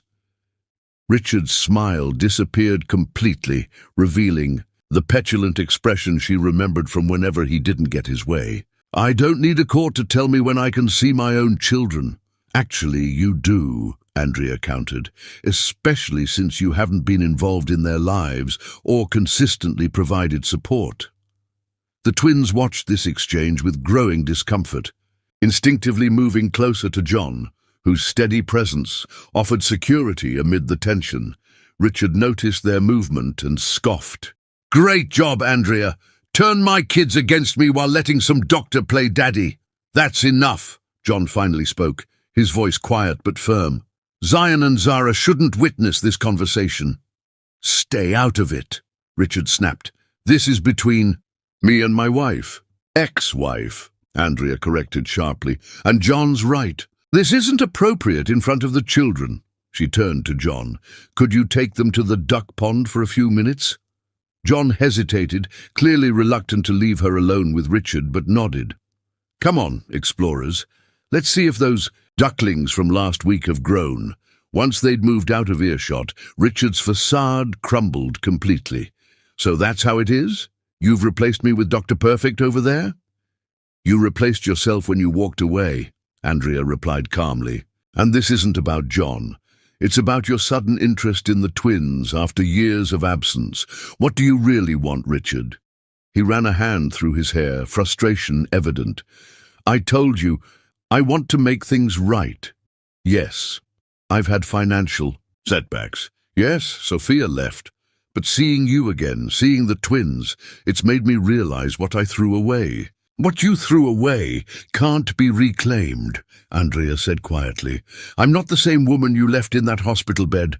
The twins aren't babies anymore.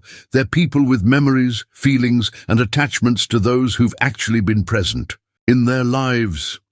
Richard's gaze drifted to where John was helping the twins feed the ducks, his patience evident even from a distance.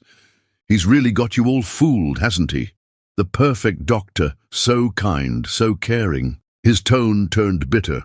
Men like that don't stay, Andrea. When things get tough, when the novelty wears off, he'll leave too. Not everyone is you, Richard, Andrea replied, her heart aching not for the man before her, but for the woman she had once been. So trusting, so easily deceived. Some people know how to love without conditions. So you are in love with him, Richard accused, his eyes narrowing. Does he know about your trust issues? How you shut down emotionally whenever you feel vulnerable? How you run from commitment? The sigh. Barb struck with painful accuracy, but Andrea refused to show it. I think we're done here. If you want to establish visitation with the twins, contact my lawyer. She turned to walk away, but Richard caught her arm. Andrea, wait. Take your hand off her. John's voice came from behind them, steel beneath its quiet surface. Now. Richard released her immediately, turning to find John standing alone, having left the twins safely with an elderly couple they knew from the duck pond. This doesn't concern you, Doc, Richard sneered. Andrea concerns me, John replied simply. And right. Now you're upset and grabbing her. That makes it my business. Richard laughed without humor. Playing the white knight. Trust me, she won't let you save her. Andrea's damaged goods. Too broken to ever fully trust anyone again. I should know. I broke her. The cruel assessment, spoken loudly enough for nearby parents to turn and stare, hung in the air like poison. John stepped closer, his voice dropping to ensure only Richard could hear him. Let me be absolutely clear. The only person damaged in this scenario is you, too selfish to recognize the extraordinary woman and children you abandoned. Andrea isn't broken. She's the strongest person I've ever known. He moved protectively, beside Andrea, not touching her but close enough to offer support. And those twins aren't just surviving despite your absence. They're thriving because of her incredible love and determination. Richard's face flushed with anger. You don't know anything about us. I know everything about them, John corrected quietly. I know Zion sleeps with his stuffed triceratops because dinosaurs protect you from nightmares. I know Zara's allergic to peanuts, but also hates strawberries just because of their texture. I know Andrea works herself to exhaustion to give those children everything they need, while you contribute less than the cost of that suit you're wearing. Richard took a step back, clearly unnerved by John's intimate knowledge of his family. I also know, John continued, that despite everything you've done, or rather failed to do, Andrea has never spoken badly about you to the twins. She's preserved your dignity, even when you didn't deserve it, because that's the kind of person she is. Andrea touched John's arm gently. It's okay. I can handle this. He nodded, respecting her independence while remaining beside her in silent support. She turned to Richard, composed despite his cruel words. If you genuinely want to be part of the twins' lives, prove it with actions, not speeches. Start by paying your back child support, then establish a consistent visitation schedule that puts their needs first. Not yours, not mine, theirs. Richard's expression wavered between anger and calculation. Finally, his businessman's pragmatism won out. Fine, have your lawyer contact mine. But don't think this is over, Andrea. Those are my children too. Then start acting like it, she replied simply. As Richard stalked away, Andrea felt a complex mixture of emotions, relief, anger, and a curious sense of closure. The man who had once held such power over her heart now seemed diminished, his charm transparent, his selfishness exposed. John placed a gentle hand on her shoulder. Are you okay? Andrea nodded, watching Richard's retreating figure.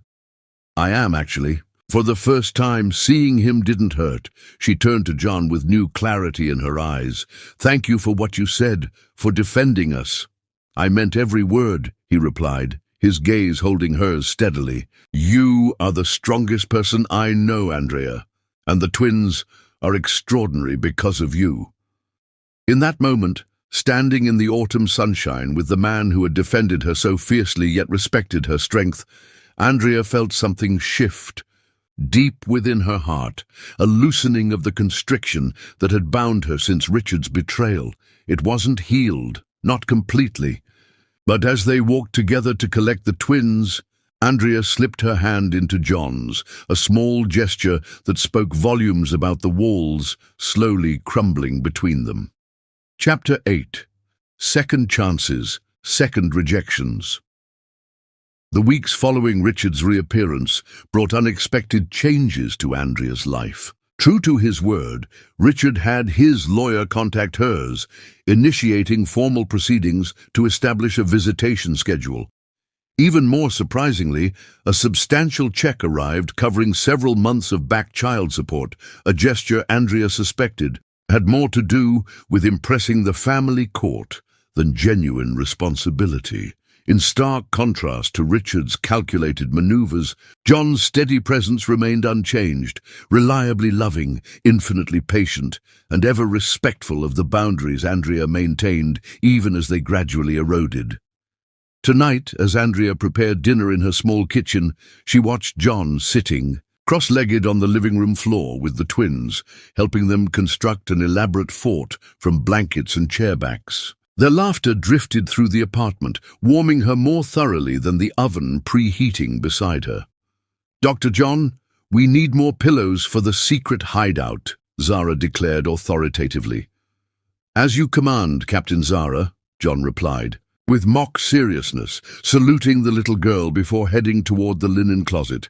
He passed Andrea in the kitchen, pausing to drop a gentle kiss on her temple.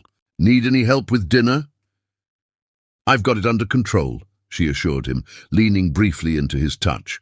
"Though I'm not sure we'll be able to extract the twins from that fort when it's time to eat." John grinned. "I have my methods, mainly bribery involving your chocolate chip cookies." As he continued his pillow-gathering mission, Andrea found herself studying him with new eyes. The past 8 months since his proposal had been a delicate dance, John never pressuring her yet, never hiding his feelings either. The engagement ring had never been mentioned again, though sometimes she caught him watching her with a question in his eyes that made her heart race with equal parts longing and fear. Richard's unexpected reappearance had forced Andrea to confront uncomfortable truths about herself. His cruel assessment of her as damaged goods had initially stung with its accuracy, yet John's fierce defense had offered a different perspective, one in which her caution wasn't damage but wisdom, her protective instincts not weakness but strength. The timer dinged, pulling Andrea from her reflections. "Dinner in 5 minutes, fort dwellers." Predictably, the twins protested until John whispered something that made them scramble from their blanket palace with suspicious eagerness. When Andrea raised a questioning eyebrow, he merely smiled innocently. "I might have mentioned that cookie consumption is directly proportional to vegetable consumption." "Sneaky," she approved, setting the casserole on the table. Dinner with John had become comfortably routine, filled with the twins' animated recounting of preschool adventures and John's genuinely interested questions. Tonight, however, Andrea noticed a subtle tension in his posture, an occasional distant look in his eyes that suggested preoccupation. "Everything okay?" she asked as they cleared the table together after the twins had been excused to continue their fort construction.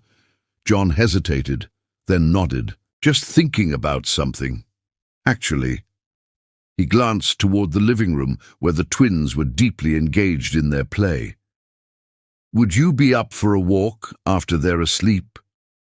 There's something I'd like to talk about." Andrea's pulse quickened with instinctive anxiety. "That sounds ominous." "It's not," he assured her quickly. "Just important." The evening routine proceeded normally. Bath time, story time, and finally tucking 2 tired explorers into bed. Tanya arrived to babysit, settling comfortably on the couch with a textbook for her nursing classes. "We won't be long," Andrea promised, pulling on a light jacket against the spring evening's gentle chill.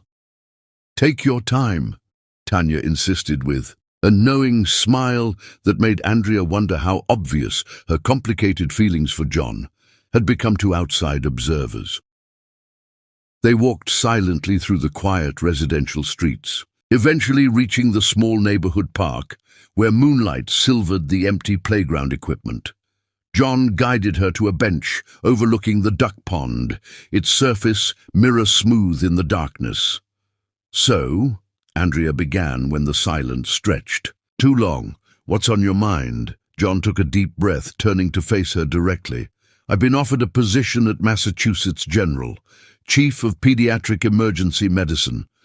The news hit Andrea like a physical blow, stealing her breath. Momentarily, "Massachusetts, that's on the other side of the country." "It is," he agreed quietly.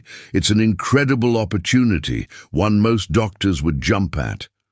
"When would you start?" she asked, already calculating the distance, the separation, the loss this would mean. "For her and the twins, that depends," John said, his eyes never leaving hers. "On you." Andrea's confusion must have shown on her face because he reached for her hands, holding them gently between his own. "Andrea, I've respected your boundaries for 8 months. I've tried to give you the space and time you needed to heal, to trust." "Again," his voice grew husky with emotion, "but I need to know if we're moving forward or simply standing still." "You're giving me an ultimatum?" she asked, pulling her hands away defensively. "No," he replied firmly. "I'm asking for clarity. For all of us, you, me, the twins. Richard's back in the picture now, pursuing his parental rights. Everything's changing, and before I make this decision, I need to understand where I stand in your life." The realization of what he was really asking washed over Andrea. "You're not taking the job." "Not if there's a future for us here," he confirmed.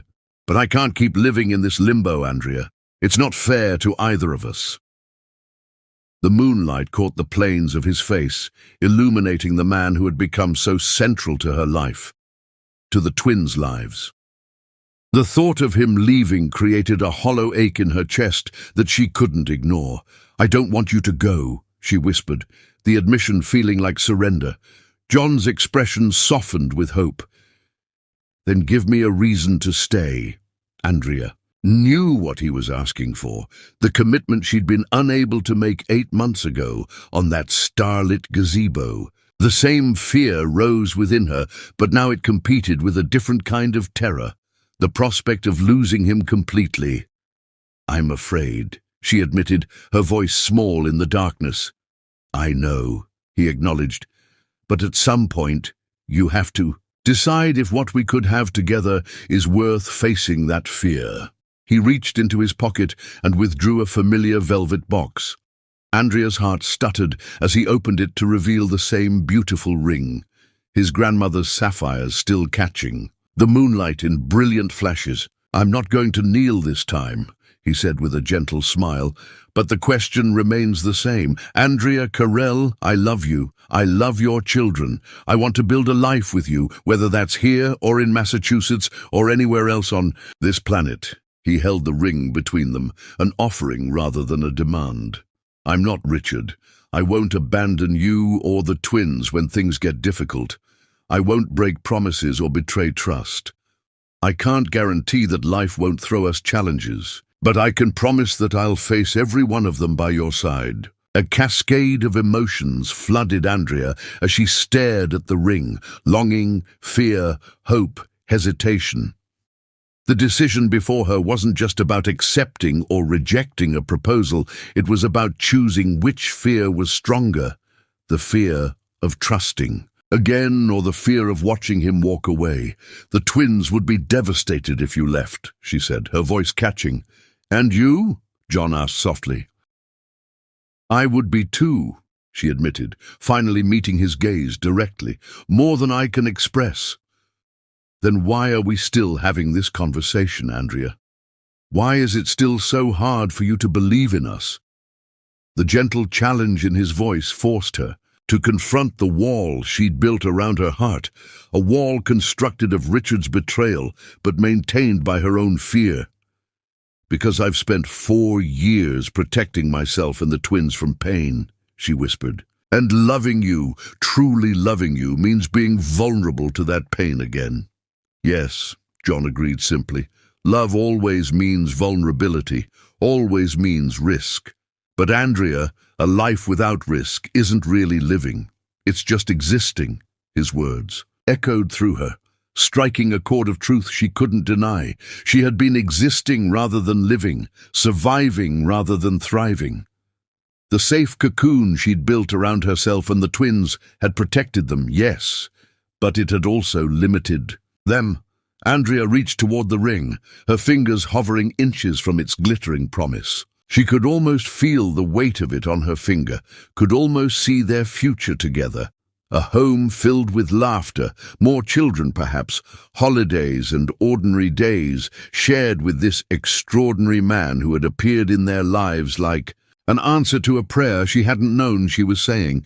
And yet, "I need more time," she finally whispered, her hand falling away from the ring.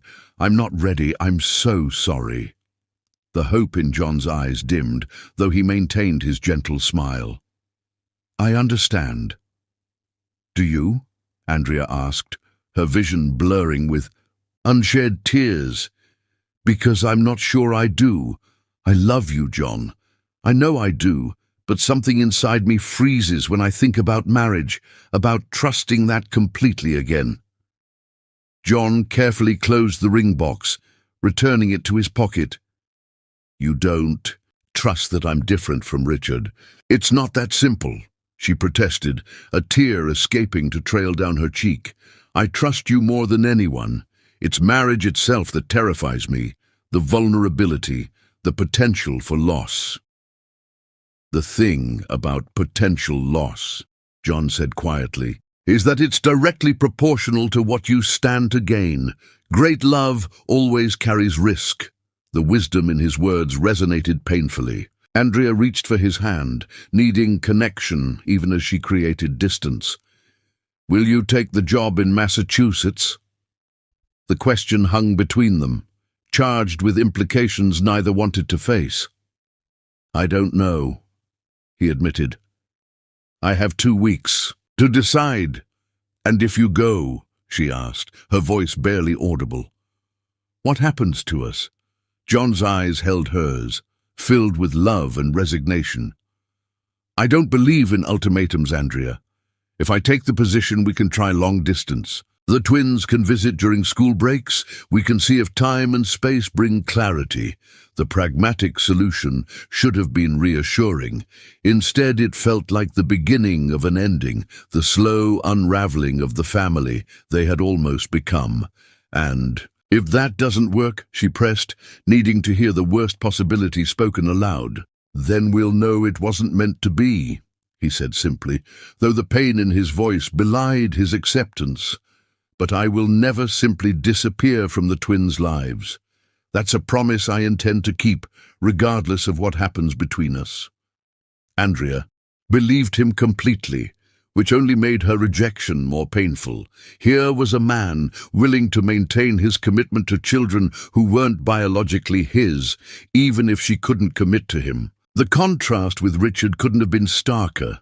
2 weeks, she repeated, the deadline suddenly looming like a shadow over them. "Can we just continue as we have been until then, while I think?"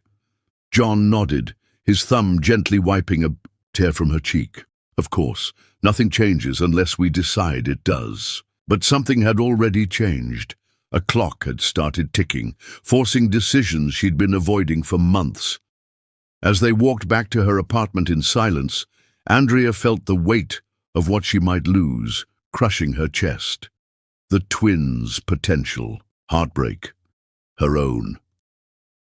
The future they might have had together, all balanced against a fear that suddenly seemed smaller than the prospect of watching John leave for a new life across the country. Outside her door, John kissed her with gentle restraint, a kiss that felt too much like goodbye. "I love you, Andrea," he said quietly. "That doesn't change because you're not ready to hear it." After he left, Andrea checked on the sleeping twins, their peaceful faces unaware of how their world might soon change. Zion clutched the stuffed dinosaur John had given him for his birthday, Zara's nightlight, a special one John had found that projected stars onto the ceiling, cast a gentle glow across her daughter's features. Every corner of their lives had been touched by his presence, his love, his care. The thought of explaining his absence to them created a pain so acute, Andrea had to lean against the doorframe to steady herself. She wasn't ready for marriage, but was she ready to lose him? To watch the twins lose him? All because she couldn't overcome the scars Richard had left on her heart. Andrea moved to her bedroom window, staring out at the night sky. 2 weeks to decide if her fear of the past was stronger than her hope for the future. 2 weeks to heal wounds, years in the making. 2 weeks to find courage she wasn't sure she possessed. The irony wasn't lost on her. She had rejected John's proposal because she feared eventual abandonment, yet now faced the prospect of his leaving precisely because she couldn't commit. She had created the very situation she had been trying to avoid. As moonlight streamed through her window, Andrea wondered if fear had already cost her the second chance at love she never thought she'd find, and if she would have the courage to overcome it before it was too late. Chapter 9. Facing the Truth. "Mommy, when is Dr. John coming back?" Zion asked, his small face troubled as he pushed cereal around his breakfast bowl. Andrea's heart constricted. 10 days had passed since John's second proposal. 10 days of increasingly strained interactions as the deadline for his decision about Massachusetts loomed closer. She had attempted normalcy for the twins' sake, but children possessed a preternatural ability to sense emotional undercurrents, particularly ones that threatened their security. "He's very busy at the hospital this week, sweetie," she answered, the excuse wearing thin even to her own ears. In truth, John had been giving her space to think, their usual routine of family dinners and weekend outings reduced to brief, awkward encounters where they both pretended nothing had changed. "But he promised to help with our rocket ship model," Zara pointed out with a child's unerring logic. "Dr. John always keeps his promises." The simple statement hit Andrea with unexpected force. It was true. Unlike Richard, whose promises had proven as substantial as morning mist, John had never once broken his word to her children, or to her. Even now, as she kept him in painful limbo, he maintained his commitments to the twins, refusing to punish them for their mother's indecision. "I miss him," Zion added quietly, his lower lip trembling slightly. "Me too," Andrea admitted, the confession slipping out before she could stop it. The twins exchanged a look of such adult understanding that it nearly broke her heart. Later that morning, after dropping the twins at preschool, Andrea found herself parked outside her therapist's office. Dr. Winters had been seeing her sporadically since her divorce, but Andrea had cancelled their last several appointments, unwilling to confront the truths she knew lay waiting. Today, however, the prospect of losing John had become more terrifying than facing her own demons. "I've been expecting you," Dr. Winters said, as Andrea settled into the familiar leather chair. "How are things?" "I'm destroying something precious, because I'm afraid," Andrea confessed 20 minutes into their session, tears streaming down her face. "John has given me everything, patience, understanding, love, and I keep pushing him away." Dr. Winters regarded her thoughtfully, allowing silence to create space for Andrea's revelation. "He asked me to marry him. Twice."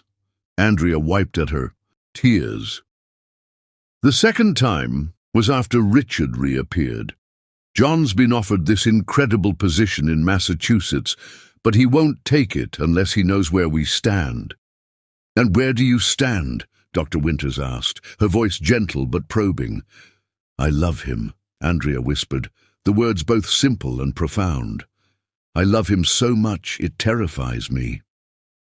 "What are you really afraid of, Andrea? Not the surface fear, but the deeper one. Andrea stared out the window, considering the question that had haunted her for months, that I'll trust completely and be destroyed again, that the twins will be hurt worse than before. Is that what your experience with John has shown you? That he's likely to betray that trust?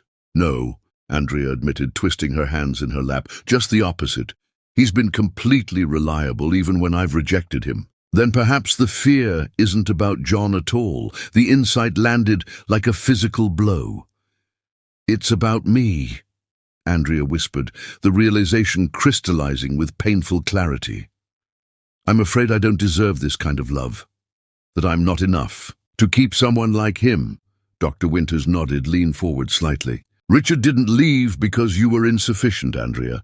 He left because of his own limitations, his inability to commit, to mature, to be the partner and father his family needed. But what if? There are no guarantees in life, Dr. Winters interrupted gently. Every relationship carries risk. The question is whether the potential joy outweighs the potential pain. The session continued, excavating years of buried emotions, the abandonment issues from her father's early death, her mother's emotional distance, Richard's ultimate betrayal. By the end, Andrea felt raw, yet somehow lighter, as though poison had been drawn from an infected wound. You've worked so hard to protect yourself and the twins, Dr. Winters said, as their time concluded. But at some point, protection becomes isolation, safety becomes stagnation. The words echoed in Andrea's mind as she drove to pick up the twins, seeing their faces light up as she approached, the unconditional love she'd never questioned accepting from her children, yet struggled to believe she deserved from a partner. That evening, as she tucked the twins into bed, Zara asked the question Andrea had been dreading. Is Dr. John going away forever, like Daddy did? The innocent query shattered something inside Andrea. Why do you ask that, sweetheart? I heard you telling Aunt Tanya he might move far away, Zara explained, her eyes wide with worry. And you've been crying at night, just like when Daddy left. Andrea gathered her daughter close, overwhelmed by the realization that her children, her precious, perceptive children, had been sensing her turmoil all along. Dr. John has been offered a very important job in another state, she explained carefully. He hasn't decided if he's going to take it yet. Can't we go too? Zion asked from his bed across the room, revealing he'd been listening. The simple question, so obvious from a child's perspective, struck Andrea with its clarity. Why couldn't they go too? What was truly keeping them here except her fear? Richard's reappearance had made her initially cautious about upheaval, but his interest in visitation had already waned, his lawyer's communications becoming increasingly sporadic. The twins' school was good, but not irreplaceable. Her photography. Business was portable. The apartment held no special attachment. Do you like Dr. John that much? She asked, needing to hear their feelings directly. He makes the best pancakes, Zion offered seriously. And he never gets mad when we ask questions, Zara added. And he checks under my bed for monsters even though he says they're not real. He teaches us stuff, Zion continued, warming to the subject. And he knows all the dinosaur names. And he makes you smile, Mummy. Not your picture smile, but your real one. Andrea's throat tightened at her son's observation. My real smile, Zara nodded emphatically. The one that makes your eyes crinkly. You do it when Dr. John comes over, even when you're tired. He loves us, Zion stated with a child's certainty.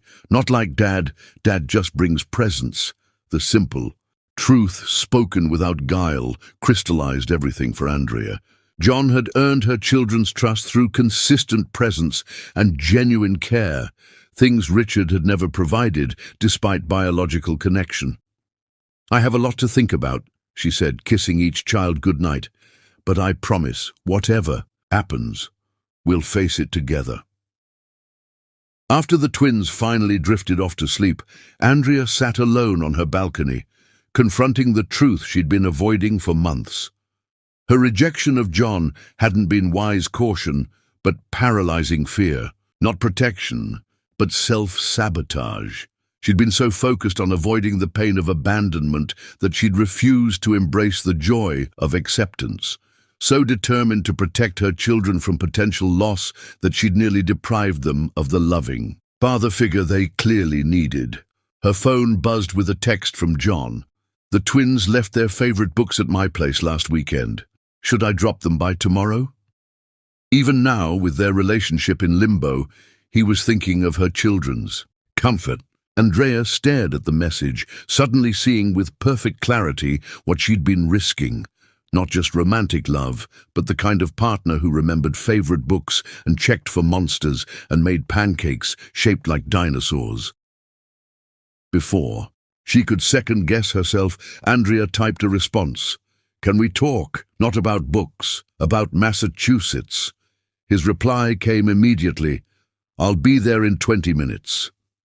Those 20 minutes stretched eternally as Andrea paced her apartment, rehearsing words that seemed inadequate for the magnitude of what she needed to express. When the doorbell finally rang, her hands trembled as she opened it. John stood there looking exhausted, the strain of their uncertain future evident in the shadows beneath his eyes. Yet his smile at seeing her remained unchanged, that same warmth that had gradually thawed her frozen heart over the past year.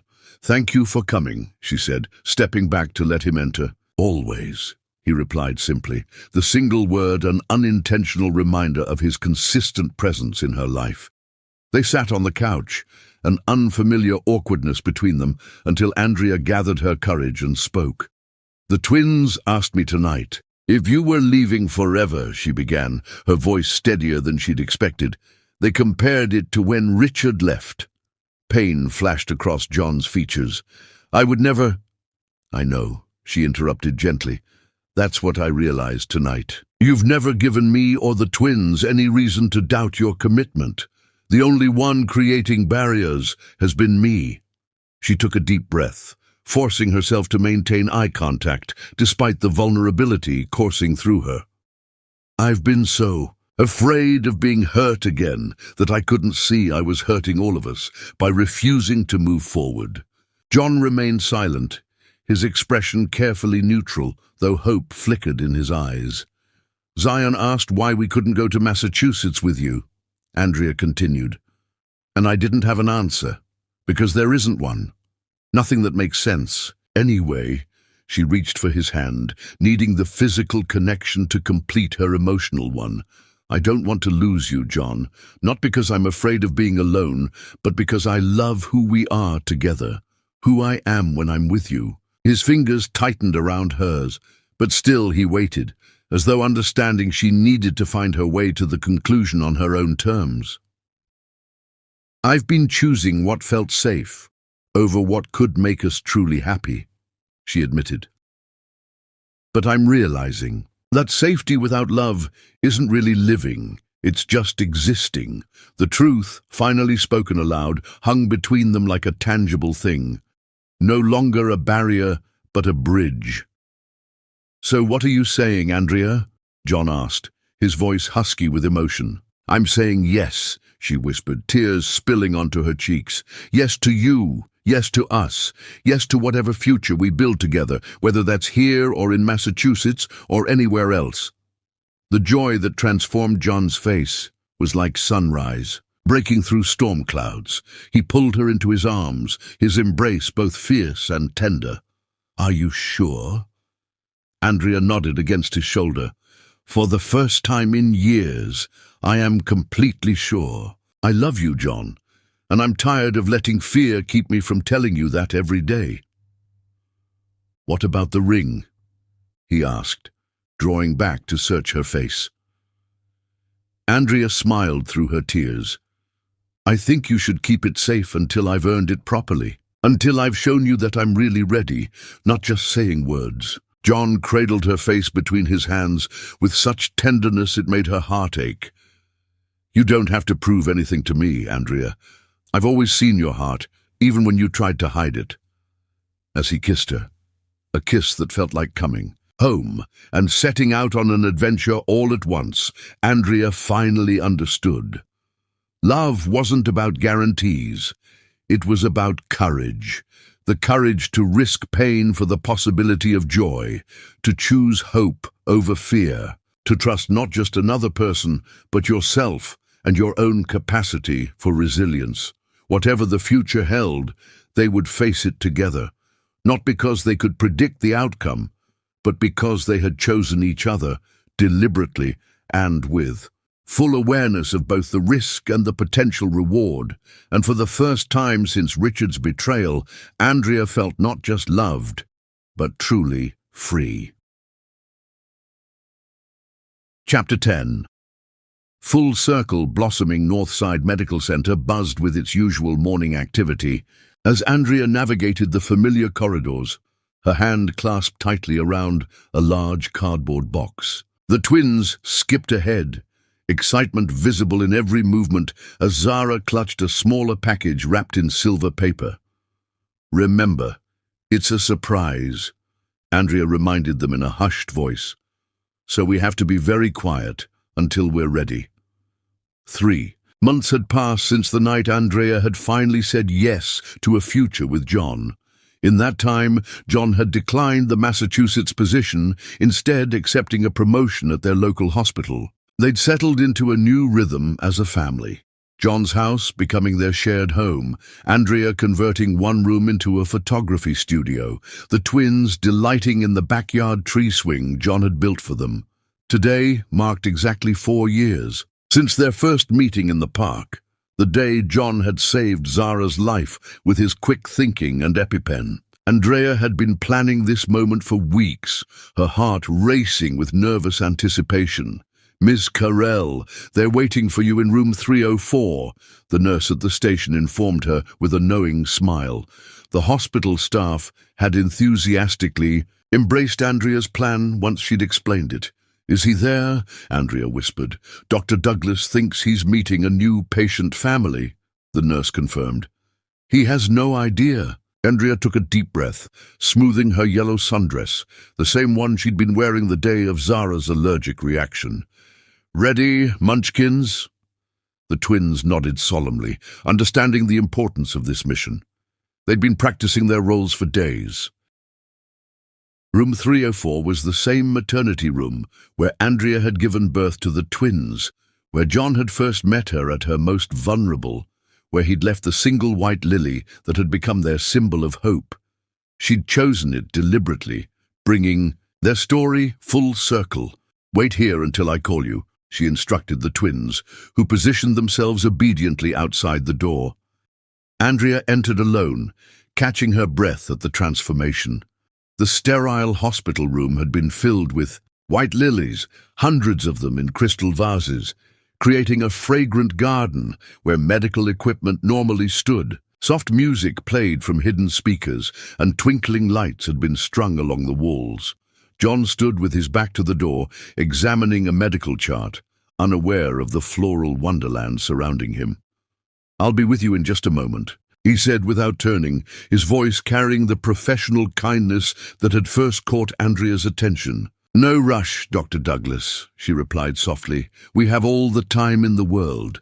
John froze at her voice, then turned slowly, his confusion giving way to astonishment as he took in both her presence and the transformed room. "Andrea, what is—" "4 years ago today," she interrupted gently, setting down her box on a nearby chair, "you saved my daughter's life in a park. You probably don't remember the exact date, but I do. I remember everything about that day. The color of your running shoes, the calm in your voice, the way you knelt beside us without hesitation." She stepped closer, her voice steady, despite her racing heart. "But that wasn't really the beginning of our story, was it? Our story started right here, in this room, 8 years ago. When you delivered my twins and saw me at my most broken." John's eyes glistened as recognition dawned. "The maternity room," Andrea nodded, "where you left a white lily and a note that said the most exquisite blossoms often grow from the harshest conditions." She gestured to the flowers surrounding them. You were right, Andrea, John whispered, clearly overcome. What are you doing? She moved to stand directly before him, taking both his hands in hers.